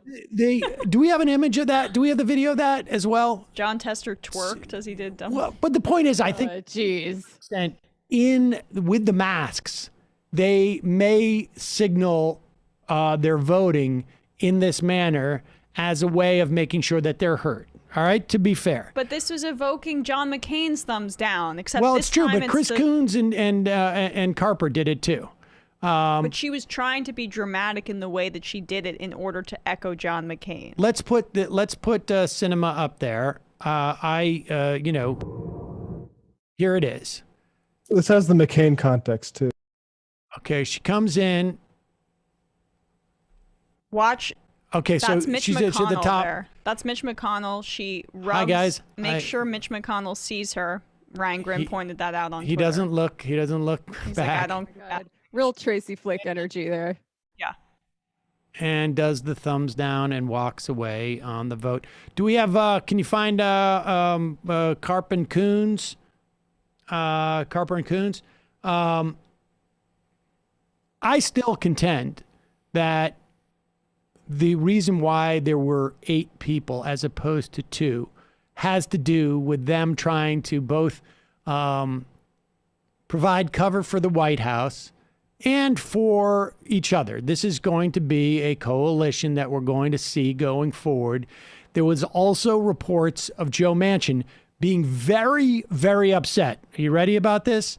He wanted the $400 expansion down to $300, or he wasn't going to vote for the bill. He almost, according to the Washington Post, tanked the entire bill when he found out that the first $10,200 you earn on unemployment is not counted to your income for that year, which will prevent a lot of people from being forced to pay taxes on their unemployment benefits. It'll keep you under the threshold. And he was very upset about that and was ready to tank the bill. And I'm not convinced that vote on the $15 minimum wage wasn't a function of that. But what is that thing you sent? Can you play that? Do we have? I respect your sensitivity about maybe calling out, saying that the way her body language is being discussed may be sexist, but I just don't. Well, I was sort of saying that facetiously because that's what she said. Okay, well, thank God, because I don't think that that's the case at all. I mean, I think she has this kind of aesthetic where, wow, she wears pink and she has funky hair and it makes her so cool and different when she votes against living wages for people. Like, there's something wrong. She thinks that this is what, like, it's all about attention for her. She was a Green Party person and now she's this centrist, gleefully. That's so weird. The minimum wage. She's got no compass and it's all about attention. It's a narcissistic enterprise for her, and that makes her childlike outfits and aesthetic even creepier. Yeah, I mean, I don't want to, where am I going with this? I don't want to minimize how bad Kyrsten Sinema is. She's definitely terrible, but everyone who voted no on this is bad, right? Like, it's bad no matter what kind of body language you use, no matter what kind of pose you use. And I gotta say, after seeing her and the other folks who voted against this get heat for it, I think maybe it was a good strategy and kind of a fun way to turn up the heat on these holdout Democrats, I don't think it was. And I mean, I think it remains to be seen, but we made this point on the show just because I think it makes the $15 minimum wage look like there's way more opposition to it than it is, because without a doubt, it's an artificial 8-vote threshold that has been created by these senators providing cover for Joe Biden, because then Biden can say, my point, Jamie, like, Biden can say, oh, look, there's 8 votes against the two from my home state. Right. Yes. And both. Well, counterpoint, isn't it possible that there are some Democrats who voted for it because they knew it was going to fail? So maybe that ups the numbers a little bit. But I don't think that's conceivable. That's conceivable. That's conceivable. But Carper was for the minimum wage 2 years ago, $15. He tweeted out. A lot of them have tweeted this out. And it is conceivable that there are people who claim to support the $15 minimum wage. There was no indication of that whatsoever in terms of they were trying to stop the bill. We would have heard reporting that they were actively engaged in it. Maybe people thought it was a safe vote. But I think that, like, look, there's not going to be an extra amount of pressure against these Democrats in any fashion whatsoever. All that it does is it says, when you say, like, you will notice what we do not hear. Why do we not get the $15 minimum wage? Why do we all think that's the case? It is because there was no overruling of the parliamentarian. And if you can find me any discourse to that effect, since those 8 people voted that way, I will give you a cookie. Maybe there's a little bit somewhere. But the point is, it was designed to take the focus off the administration. It was designed to take the focus off of any individuals. If there are 2 people who sink the $15 minimum wage, very easy to name them. Can you quickly name either one of you? Can you either name, like, the 8 people who did it quickly? Without having to think about it. Hassan, Carper, Coons, Manchin, Sinema, the one from Washington. Shaheen. Well, you said the 2 from New Hampshire, didn't you? No. No, you only said Hassan. That's quite a lot of them. But good job, Emma. But that's my point. It's designed to diffuse responsibility for it. 100%, and that's evidenced by the fact that Carper and Coons joined on to this, because course. they want to be mini Joe. Of course. Listen, if Joe Biden said, they got released because this is a way to protect their colleagues. And they are anticipating some payback, and they're trying to establish something, and they're trying to ratchet down the heat. If one or two people, or if the vice president stands in the way of the $15 minimum wage going forward, that's where the focus of the pressure is. When it's 8, it's dispersed to the point where even those of us who work on a show like this cannot isolate who those 8 people are in a moment's notice, and you can forget the general public is going to do that. I mean, that it works. I just wanted well, Sam that you referenced earlier, so I tried my best. Everybody's getting a cookie anyways. I still think like I see what you guys are saying, but I also frankly like the ability to go at Democrats with a critique like this, particularly cinema, and because I don't know, I think ultimately this isn't, if the $15 minimum wage doesn't get passed, it's not going to be because of this. It's going to be because Joe Biden never wanted to do it in the first place. Well, that's what I'm saying. Absolutely. There should be focus on that. The point is that the real villain in the story is Joe Biden, and I think that the vote kind of dispersed the blame towards that's my point, Jamie. But the clues are still there with both senators, right? Oh yeah. And also, I think maybe what you guys were saying would have held up if Kirsten Sinema hadn't decided to dab on the pores, because now the jig is up and everybody's angry. That's something you can put in a GIF. And maybe now she's more likely to vote for filibuster reform because she has this is going to stick in people's minds, this image of this sociopath. Sorry. Once Joe she used to be an anarchist too. That blows my goddamn mind. # not all anarchists, folks. I just feel glad that I am surrounded by good friends and comrades who will, tearfully shoot me in the head if I ever start morphing into that kind of creature. We shall see. Time will tell. All right. Well, with that said, let's take some phone calls. Folks, Jamie, do you want to talk about what you've got planned? Obviously, the Antifada is happening now. You guys are ratcheting it up to near 4 times a week. But you also are working on another project. Is that not correct? Yeah. So I don't have any official announcements to make just yet, but I am working on a new project, which will probably be a show with some very excellent comrades of mine, including Aaron from Trillbillies, who I talk about sometimes, good friend, and Andre Demise, who, if you were watching on Thursday, he's the guy who called in and dropped a ton of knowledge about Haiti. Just really cool, smart, good communist folks. And we're going to do a show with a strong communist and anti-imperialist perspective. And, it's not a done deal. We're still working out the details, but we're looking at a May Day premiere, which will be pretty cool. So you can follow me on Twitter or wherever for that. I'll probably talk about it a little bit on the Antifada as well. And yeah, I'm going to be putting a lot of work into the Antifada, as I have been doing all along, because I think it is really important. And sometimes, you know what? I'm going to read a quote. I'm going to read a quote right now, if you will indulge me. Is it time? Is it quote time? Quote time for sure, yeah. All right. So here's a quote from Ursula K. Le Guin, one of my favorite sci-fi Jamie writers. classic. Yeah. Who was instrumental in my political journey back before I was really much of a leftist. I just had sort of a vague sense that things were wrong in the world, but I wasn't sure exactly what was going on.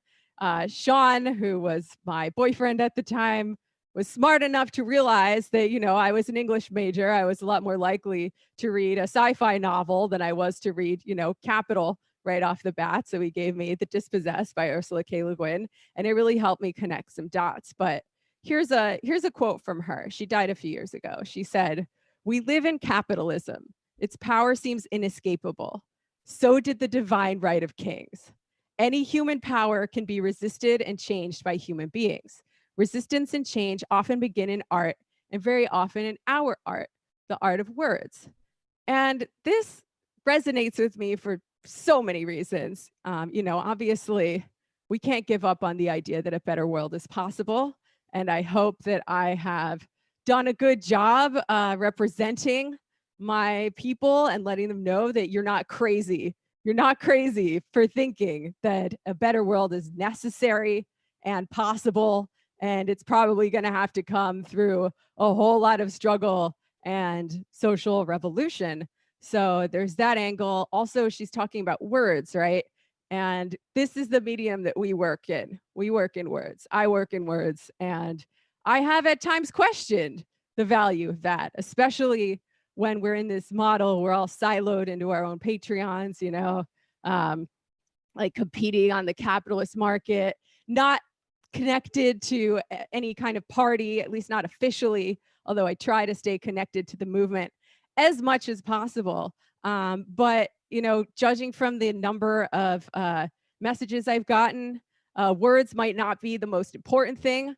Organizing is the most important thing always. But, you know, I've gotten a lot of messages from people through the years, and especially the past few days, telling me that I was a part of their political journey, either from hearing me here or on the Intifada. And that just means so much to me. And it makes me think that, you know, I should keep on doing what I've been doing in addition to my organizing work, which I feel like I've been neglecting a little bit lately. So I'm going to be doing a lot more of that too. So yeah, I guess maybe I'll save the thank yous for the end, but I'm glad I got to do this for 3 years, and it's been a wild ride. It's changed my life.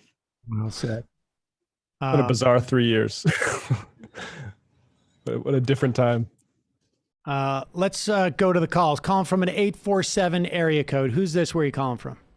Got to be quick. We want to get through a bunch of these calls. We got a lot of IMs too. I just want to say, Jamie, it's Comrade Nancy Pelosi, that we are starting our bread and ice cream podcast. Jamie, are you there? I'm here. Hello, Nancy. Hey, Jamie. I'll be having bread and ice cream with you shortly, where we'll be free of all liberal killjoys, and we'll be starting our bread and ice cream caucus.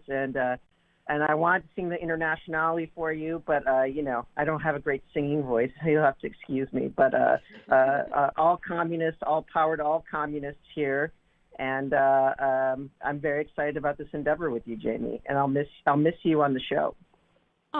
Well, you can always follow me at all my new projects. You know, I'm not going anywhere. I'm not dying. But I appreciate your support, Nancy. Hold on a second. There's this guy who's trying to get the phone away from me.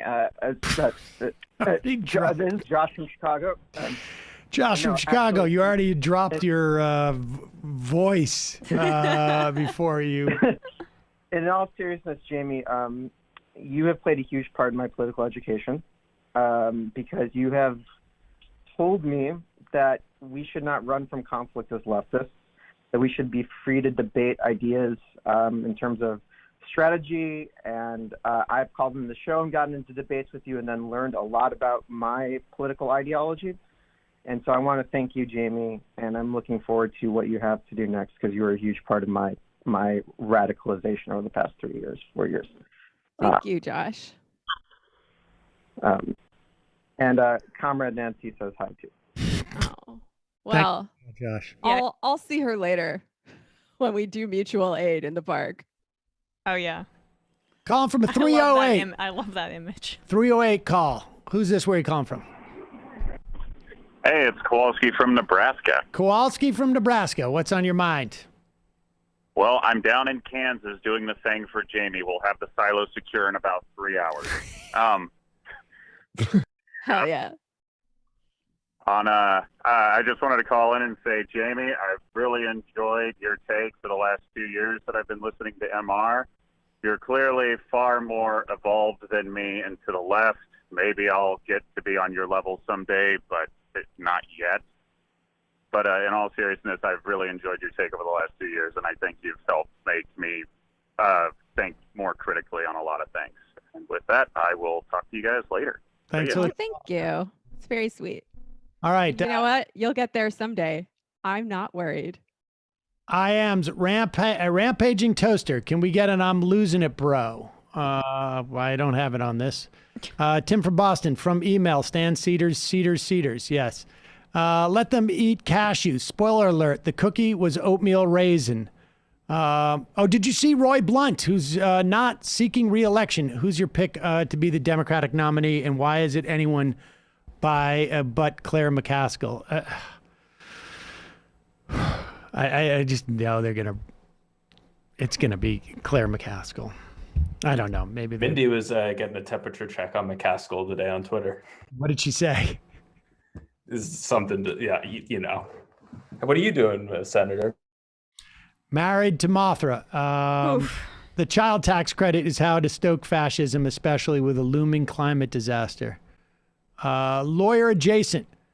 It's like 1/3 of a cent to a dollar. These are a little bit old, sneering. 1.9 trillion is 1.9 million. So 600 million is $600 out of 1.9 million. I don't even know how. I think that's kind of a reference to the when Portman. I was asking. Yeah. Penelope. Emma was up late drinking on the bituation room last night. She needs liquid IV. Roy into the pig. Thank you, Jamie. One glass of red wine, but it was a big glass of red wine. Thank you, Jamie, for offering a vision of the future based in compassion for the human condition. Thank you for caring so much. Rob from LA. Thank you, Jamie, for all you've given us. You've always been so honest about your own personal growth and political journey. I think it helped a lot of us feel more comfortable with our own journeys. You are a primary reason I joined DSA LA a couple of months ago. Your perspective will be sorely missed, but I hope your voice continues to be heard for years to come. Solidarity, left is best. Minnie Apple, what do you think of the electoral consequences of backtracking on the $2,000 checks? I think that I think they could be, in Georgia, I think they could be very problematic for Warnock. I think 4 years from now, there's going to be so many other things that will probably be worse that the Democrats do. That could be more of a liability at that point. Jamie just dropped off for a second. Will Biden push for a minimum wage with the second reconciliation opportunity? I would be surprised. I mean, I think what's going to happen with the minimum wage, and I am not prescribing this. I am just, if you want my, my guess is that they're going to try and do some type of thing with the minimum wage where it's like $11 or $12. It's going to be just nauseatingly pathetic. I mean, it's not inconceivable to me. They might try and do like a tiered thing. I don't know how they would do that. But they're going to try and do some bipartisan thing to get on board with the minimum wage. And I don't know. We'll see. There's so much that's in flux. We're only 2 months out. 2 months out. And not even. And Joe Biden has one of the highest approval ratings that we've seen in a long time for any type of president, Democrat or Republican. We'll see how sustaining it is. But over the next 6 weeks, there's a lot of people who are going to be getting a lot of money from the U.S. government. This bill, this $1.9 trillion bill, is so much more oriented to getting money to people versus corporations relative to the CARES Act and to the last, I don't know what they called it, that last $900 billion bill. It's almost flipped. It's even more so. I mean, it's like 75% of this is going to state governments or directly to people and city governments. And so we'll see. Yeah, I do think it's interesting. Chris Hayes had a Twitter thread where people were sort of clowning on him for saying something was a Marxist analysis that maybe wasn't. But I think his essential point was a good one, which is that, okay, I'm going to back up a little bit in time and say the thing that we are dealing with still is the 1970s crisis of profitability. This is a graph from Robert Brenner, The Boom and the Bubble, showing the net profit rates on manufacturing in the big countries since the 1970s. Not good, folks. So In the 70s, we had a little thing called the neoliberal turn, which you discussed earlier in the program. The managers of capitalism were trying to resolve this crisis with a program that we now refer to as neoliberalism. It didn't work. And now the managers of capitalism are like, oh shit, we've been doing Keynesianism on some level. We've been doing it to juice the stock market. That's not working. We need to do it to help people on the bottom. And maybe that's going to fix the economy. There is a marked shift happening here. And I think it's interesting to look at why that's happening. I don't think it's going to fix the capitalist economy. I don't think it's going to fix the crisis of profitability, but we don't know what's going to happen, and it will be interesting to see. And it'll certainly help more people in the short term, which is always a good thing. Yeah, without a doubt. I mean, I think that's in how sustainable and durable some of these things are. I mean, you know, the idea of the U.S. government sending out $300 checks on a monthly basis to everybody with kids. Once that's deployed, the idea that they're going to stop doing it after a year, this isn't just a one time, right? You start getting into a habit, right? Like it was, they say, like, you know, you develop muscle memory in 30 days. To get that check every month, I would not want to be the person who's responsible for, like, you know, the 13th month, that check not showing up. Let's put it that way. And so there's going to be another reconciliation bill. Much more likely that they're going to extend that, maybe make it permanent, than they will, in my estimation, through reconciliation, do the $15 minimum wage. If they couldn't do it this time, I don't know how they do it next time. And that's always the argument for going as big as possible, because once these things are implemented, really hard to take it back. I mean, they've gotten really close to privatizing Social Security and Medicare, but they've never really fully gone down that road based on. Well, they tried in 2005. It didn't work, but people are also. Obama flirted with it. You've also got an expansion in this of the Affordable Care Act. The threshold for subsidies is much higher. The amount that is being subsidized is greater. If you're on COBA, my understanding is the subsidies are 100%. And now, from the government's perspective, in terms of savings money, in terms of efficiency, it shouldn't be through COBRA. But in terms of the expectations of people, by the time you receive it, it's the same deal. So it's going to be interesting to see how they roll back this stuff. Because this is not like you pay a little bit more in taxes. It's like stuff that we were giving you goes away. And that's a much harder thing to take back. Yeah, and it'll be interesting to see how it impacts the economy and the crisis of profitability. I mean, some people think that we're still in the long 1970s. Other people think that things can be fixed. You can right the ship, bring back the golden age of capitalism with a program of Keynesian stimulus. And you know what? Maybe we should make a friendly wager. I don't know when it's going to come time to make good on it, but I would love to be wrong. I mean, but what is it that you think we're going to run back into this problem, or by what measure are you talking about the failure? Can we resolve the crisis through a program of Keynesian stimulus, or will there continue to be crises spiraling into crises? Oh, well, when you said wager, you perked my ears up, obviously. But I'm not gonna bet against you in this situation. Well, what defines like the crises? Like, what is? I'm just looking for a metric. How would we know? You saying that we're not going to have like a cyclical, downturns in the economy, or what is it that or inflation problems? The rate of profit.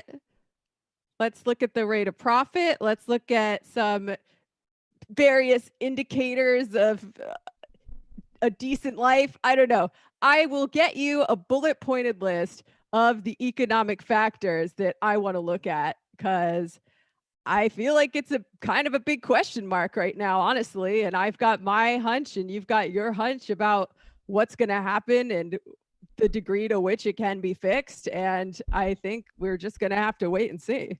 Yeah, I mean, I guess what I'm asking is just like what is the definition of fixing what? Like if we eliminate 45% of child poverty, and then with these what they call these tax credits, but really payments, $300 a month payments. I mean, direct payments. Which, by the way, why not just call it that? Market yourself. No shit. Well, we got to call it a tax credit. A refundable tax credit, as opposed to let's just call it a payment. And that's one of the things that they were saying why Romney's plan was better, because it was going to go through the Social Security Administration, and it would be a payment as opposed to you wouldn't have to call it a refundable tax credit because it goes to the IRS. But we'll get it. I don't want to spend too much time on this, but that's the real question is like, do you maintain that 45% and build on it? Like, do you get rid of 75%, 100% of child poverty? If we can do that, I'm not concerned with the falling rate of profit. The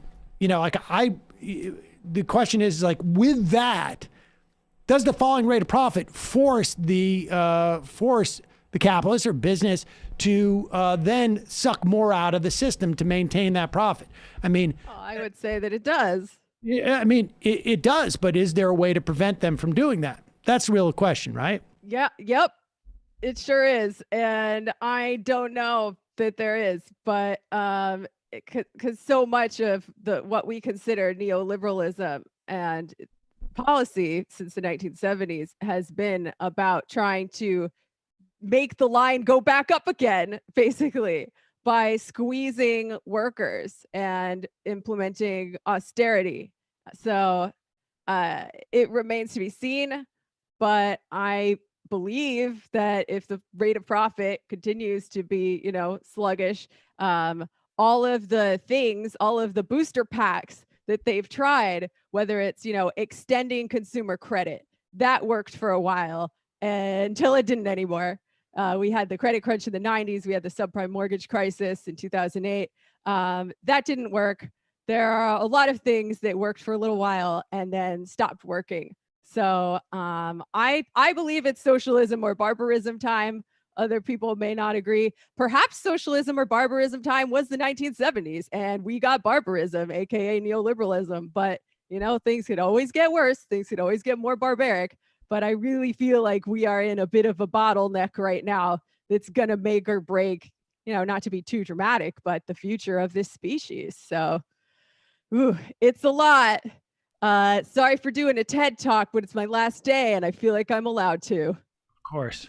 I got some news also. The brilliant Supreme Court has thrown out all of the US DOJ Curitiba public prosecutor's Lava Jato investigation charges against President Lula da Silva. Lula is now a free man, free to run for office in 2022. Hell yeah. So happy birthday, Jamie. Thank you. That's good news. And I'm sure Michael would be really happy about that if he were here. Indeed. Yeah, absolutely. Fire for Michael.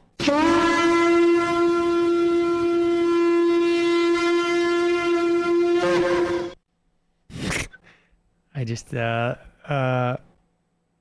of Michael saying Lava Jato in the sound of in a marked Chicago accent. Sam's de minimis penis.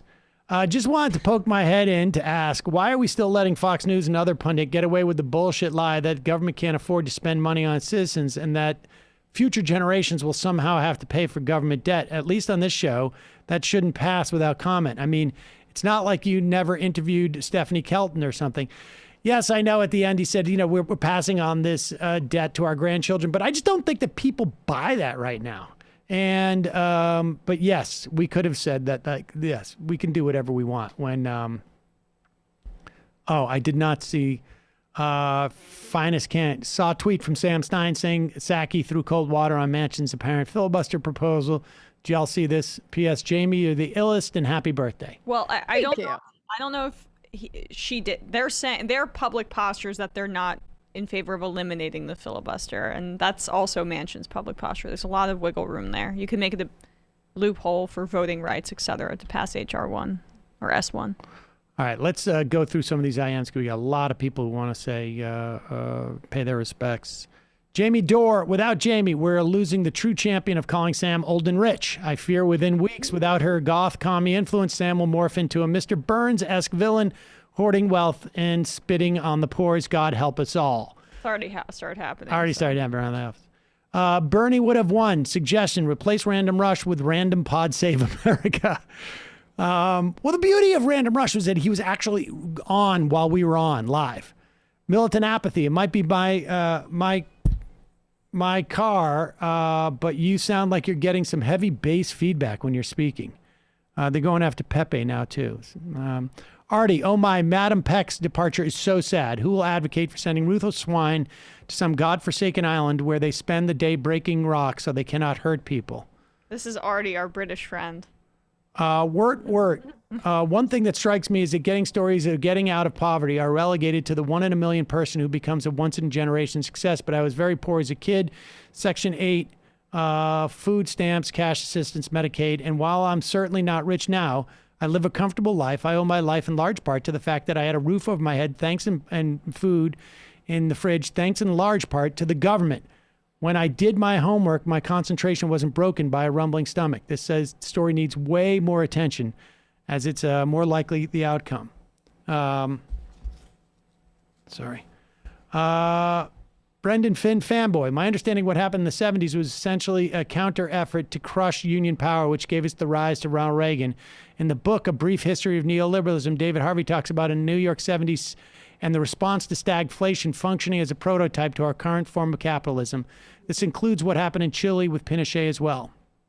Yeah, stagflation wasn't supposed to be possible, by the way. All of the bourgeois economists were like, what? And the Marxist economists were like, mm-hmm. I'm paraphrasing. Jennifer from St. Louis. Hey, could I get a happy birthday shofar, please? It's my 53rd birthday. Here you go.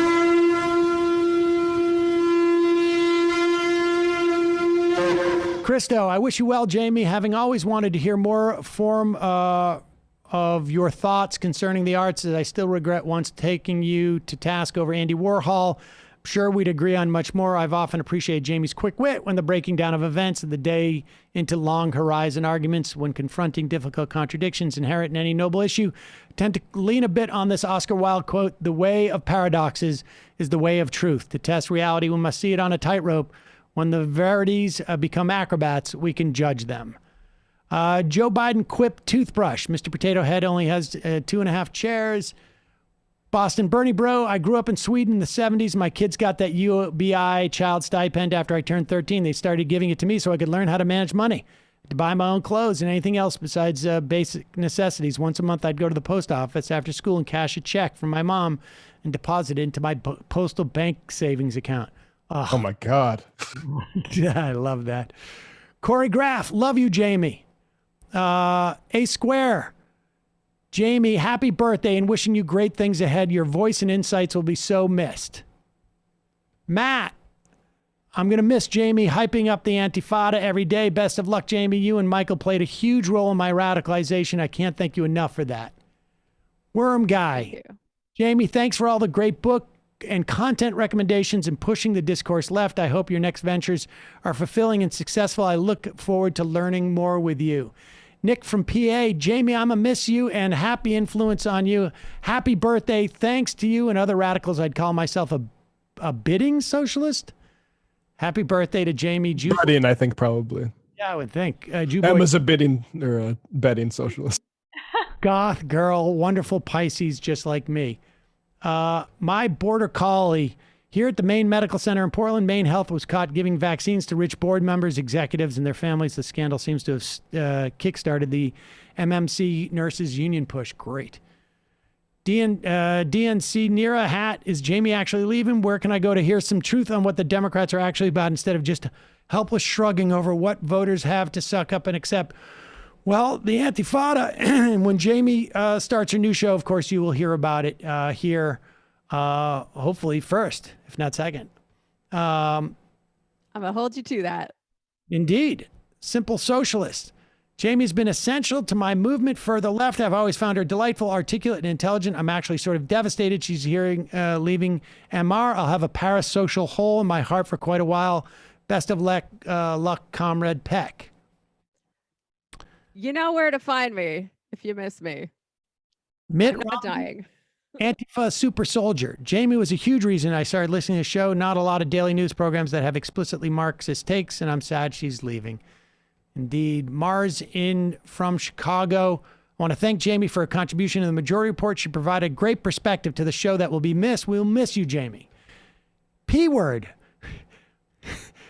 Will Cliff Schechter be replacing Jamie? No. Kid tested, Politburo approved. Really sad to see Jamie leave MR. She's always brought a fresh view and a different mindset, which pushed me further left. You'll be missed. I'll be following your work in the future. Thank you, Jamie. JD, Emma basically said you and Joe Manchin were zaddy last night on the Bitchuation Room. I agree. I don't know what that means. Wait, who said that? You did? It was an accident. I was referring to somebody else, and Francesca goes, "Are you referring to Sam?" I said, "God, no." I don't know what zaddy means anyways. Happy birthday, Jamie. Sad to see you go, but excited to see where you're headed. Fun. So the important question is the feud between punks and goths. Does this mean the punks won? I do not think so. I'm not 100% sure I even follow that. Matt Binder and I have a little goth punk rivalry going on, but you know what? I'm sure we'll continue to do stuff together and the feud will continue. Shelly, thanks, Jamie. Learned a lot from you. The Baron, thank you, Jamie. You're the dopest socialist I know. Mailman Paul, I absolutely love Jamie's voice on the show. I'll miss her so much. Binder Dad, happy birthday, Queen Jamie. Kevin from Philadelphia. Jamie, I'll miss your capital L left POV on the show. You helped move me from shit lib to socialist. I'll catch you on the Antifada. I'm already a subscriber. You're Sammy Key. We lost Jamie, but Sam gained the musical chairs analogy. Your friendly neighborhood COVID L lab. Thank you, Jamie, for all you do, and you contributed to the MR. Radical. Happy birthday, Jamie. We'll miss you on the show. Thanks for keeping Sam in line all these years. 704 area code HBD. Jamie, good luck with everything. Unemployed through no fault of their own is peak liberal doublespeak. I guess some people deserve to suffer. Indeed. Train Boy, really sorry to see Jamie leaving MR, but I can't wait to see what she does next. Sam, please consider hiring insect American activist Adam Friedland to take Jamie's spot. It would be a shame if that mic fell out of the hands of a Jewish woman. Coach McGurk, thank you, and sending lots of love to Jamie. MRL will not be the same without you. Need more socialist voices. Left is best, and see you in the fun half. Also, happy birthday, Comrade Steve. Much love to Jamie and her endeavors. All right, I'm going to do two more of this beside the Embo. Happy birthday, Jamie. Already a huge fan of Antifada, as you can probably guess by my username. Pajama Boy. Gonna miss Jamie for a myriad of reasons, but I'll definitely miss her one-liners. Good luck. And remember to support her. She will always be MR family. Lefty McGee. Jamie, thank you for always keeping MR eyes on the prize. I'm concerned about the future of the show without you. Happy birthday. JJ Cool. Thank you for Jamie for the work you do as a regular listener and part-time IMer. I've come to appreciate your perspective and fearless drive to hold Sam accountable to the left. Rit Momney. Jamie, I always enjoyed your perspectives and input on the importance of activism. You will be missed, but I understand that you, even a communist, is not immune from the realities of money. Good luck at the Lincoln Project. Kentucky Fried Chicken. Kentucky Fried Comrade. Happy birthday, Jamie. Sad to see you go. I'm sorry, Sam. Fox News just pays better. We all saw Jamie's pivot to the right coming. V. I just remembered, I think Andy Kindler had a joke Hitler being a Sagittarius. Charlie Kirk's punchable face. So sad to see Jamie go. It was nice to have a measured socialist voice. Really draw out the structural issues of capitalism. Sam Seder, lover. Hey, Sam, big fan. I'm very new to politics. Love your show. So if the government has to spend more to get people out of poverty, what is more expensive? Paying for things like EBT and food stamps, or sending them checks to eventually get them out of poverty? Please go in depth. I'm just a little bit confused. We don't have time for that right now, but future episodes are going. Happy birthday in advance, Jamie. We'll miss you and your political voice in the show. Stay awesome and all the luck in the world of future endeavors. Happy birthday in advance, Jamie. Like and subscribe. Damn it, Jamie. I've been very happy to hear you on MR and think the show really needed your POV. Nothing makes me happier than people going after what matters to them. I'll definitely be following your next steps. Happy birthday from a Goy boy. All right. I'm going to take 5 more of these so we can have some time for Jamie. The Crass Buttle. No, Jamie, don't go. Where'll I get my daily dose of communism? Good luck on all your endeavors. The current events, George Floyd murderer gets off. It will make April 29th, 1992 look like a block party. Indeed. Prairie Fire Kowalski. Oh, we heard from him already. Rangers, as a fellow Rangers legend, Jack Johnson, as a fellow child of Connecticut, I thank Jamie for her services. And Miller's Revenge. Jamie, I invested in Dogecoin because are you still holding? It's Dogecoin. Oh, Dogecoin. I don't own any cryptocurrency. I would. I mean, Marx himself played the stock market because he's like, this is a dumb thing. I can take the capitalist money maybe, but no, I don't have any Dogecoin, sadly. All right, so we only got like about 8 or 9 minutes left here. We went a little bit longer, but let me just start by saying, you know, the show has grown so much since Jamie joined, and it's been, for me personally, you know, great to get that dose of Marxist critique and to engage in these ideas and to provide, you know, for me, a big part of doing the show is to provide voices on the left, and, you know, many of those voices to the left of me. And, you know, part of what Jamie gave me was an opportunity to do that. And, you know, to see the Antifada have the success it's had has been pretty gratifying to me. I mean, it's not by anything that I did, but it's still, I find it, you know, I'm happy of the success that you've had. And I know that, you know, your future projects will be as successful, if not significantly more. I think, like, you know, we're going to be all hearing a lot more of you and about you in the future. And, you know, so I want to thank you, Jamie, for all the work and everything that you've brought to the show. It's been quite a ride, and, you know, it's obviously been extremely tough year for everybody on this show. Obviously because of the pandemic, but more importantly because of Michael, and you know, to the future. And you know, you guys, really everybody on the show, are going to be doing this for far more into the future than I suspect that I will be. And you know, it's really in many respects all in your hands. So you know, thank you for everything that you've brought to the show. Well, you're welcome. Thank you for helping me find a new career. When I was not an unsuccessful writer. I was doing some pretty cool stories for Rolling Stone and The Guardian and whatnot, but the money wasn't really there anymore, even as much as it had been in the past for me. Didn't really know what I was going to do. And they didn't let you be as communist there either. That is also very true. I was kind of hiding my power level because I was like, well, you know, this is something maybe like super smart male confident geniuses can do, but I'm just gonna keep my mouth shut. You know, maybe I'll put a little bit of it in writing where I have time to like think a little more, but speaking in front of an audience, that's terrifying. And I had been a leftist for many, many years, but probably since around the time of Occupy, I really got radicalized. But I was like, well, why would I say my political opinions in public where people can just, you know, shit on me and be mean and beat me up about it? But then, you know what? I had a moment around 2016. I was like, well, the people who do write about this and talk about this for money don't know even as much as I do. So I might as well try. And I tried, and I'm still trying. And here I am now. And you gave me a chance to talk on camera instead of what I'd been doing before. And people got to see a little more of me. And I got a little more confident as time went on. And, you know, sometimes it was not really an active mentorship. It's more like when you're an old man just beats you at chess over and over again until you get better at it. But I'm so glad that I got to do this, and thank you for giving me that opportunity, giving me that platform, and helping me find a new career and get more confident in my own voice. And thank you to all the people that I have worked with.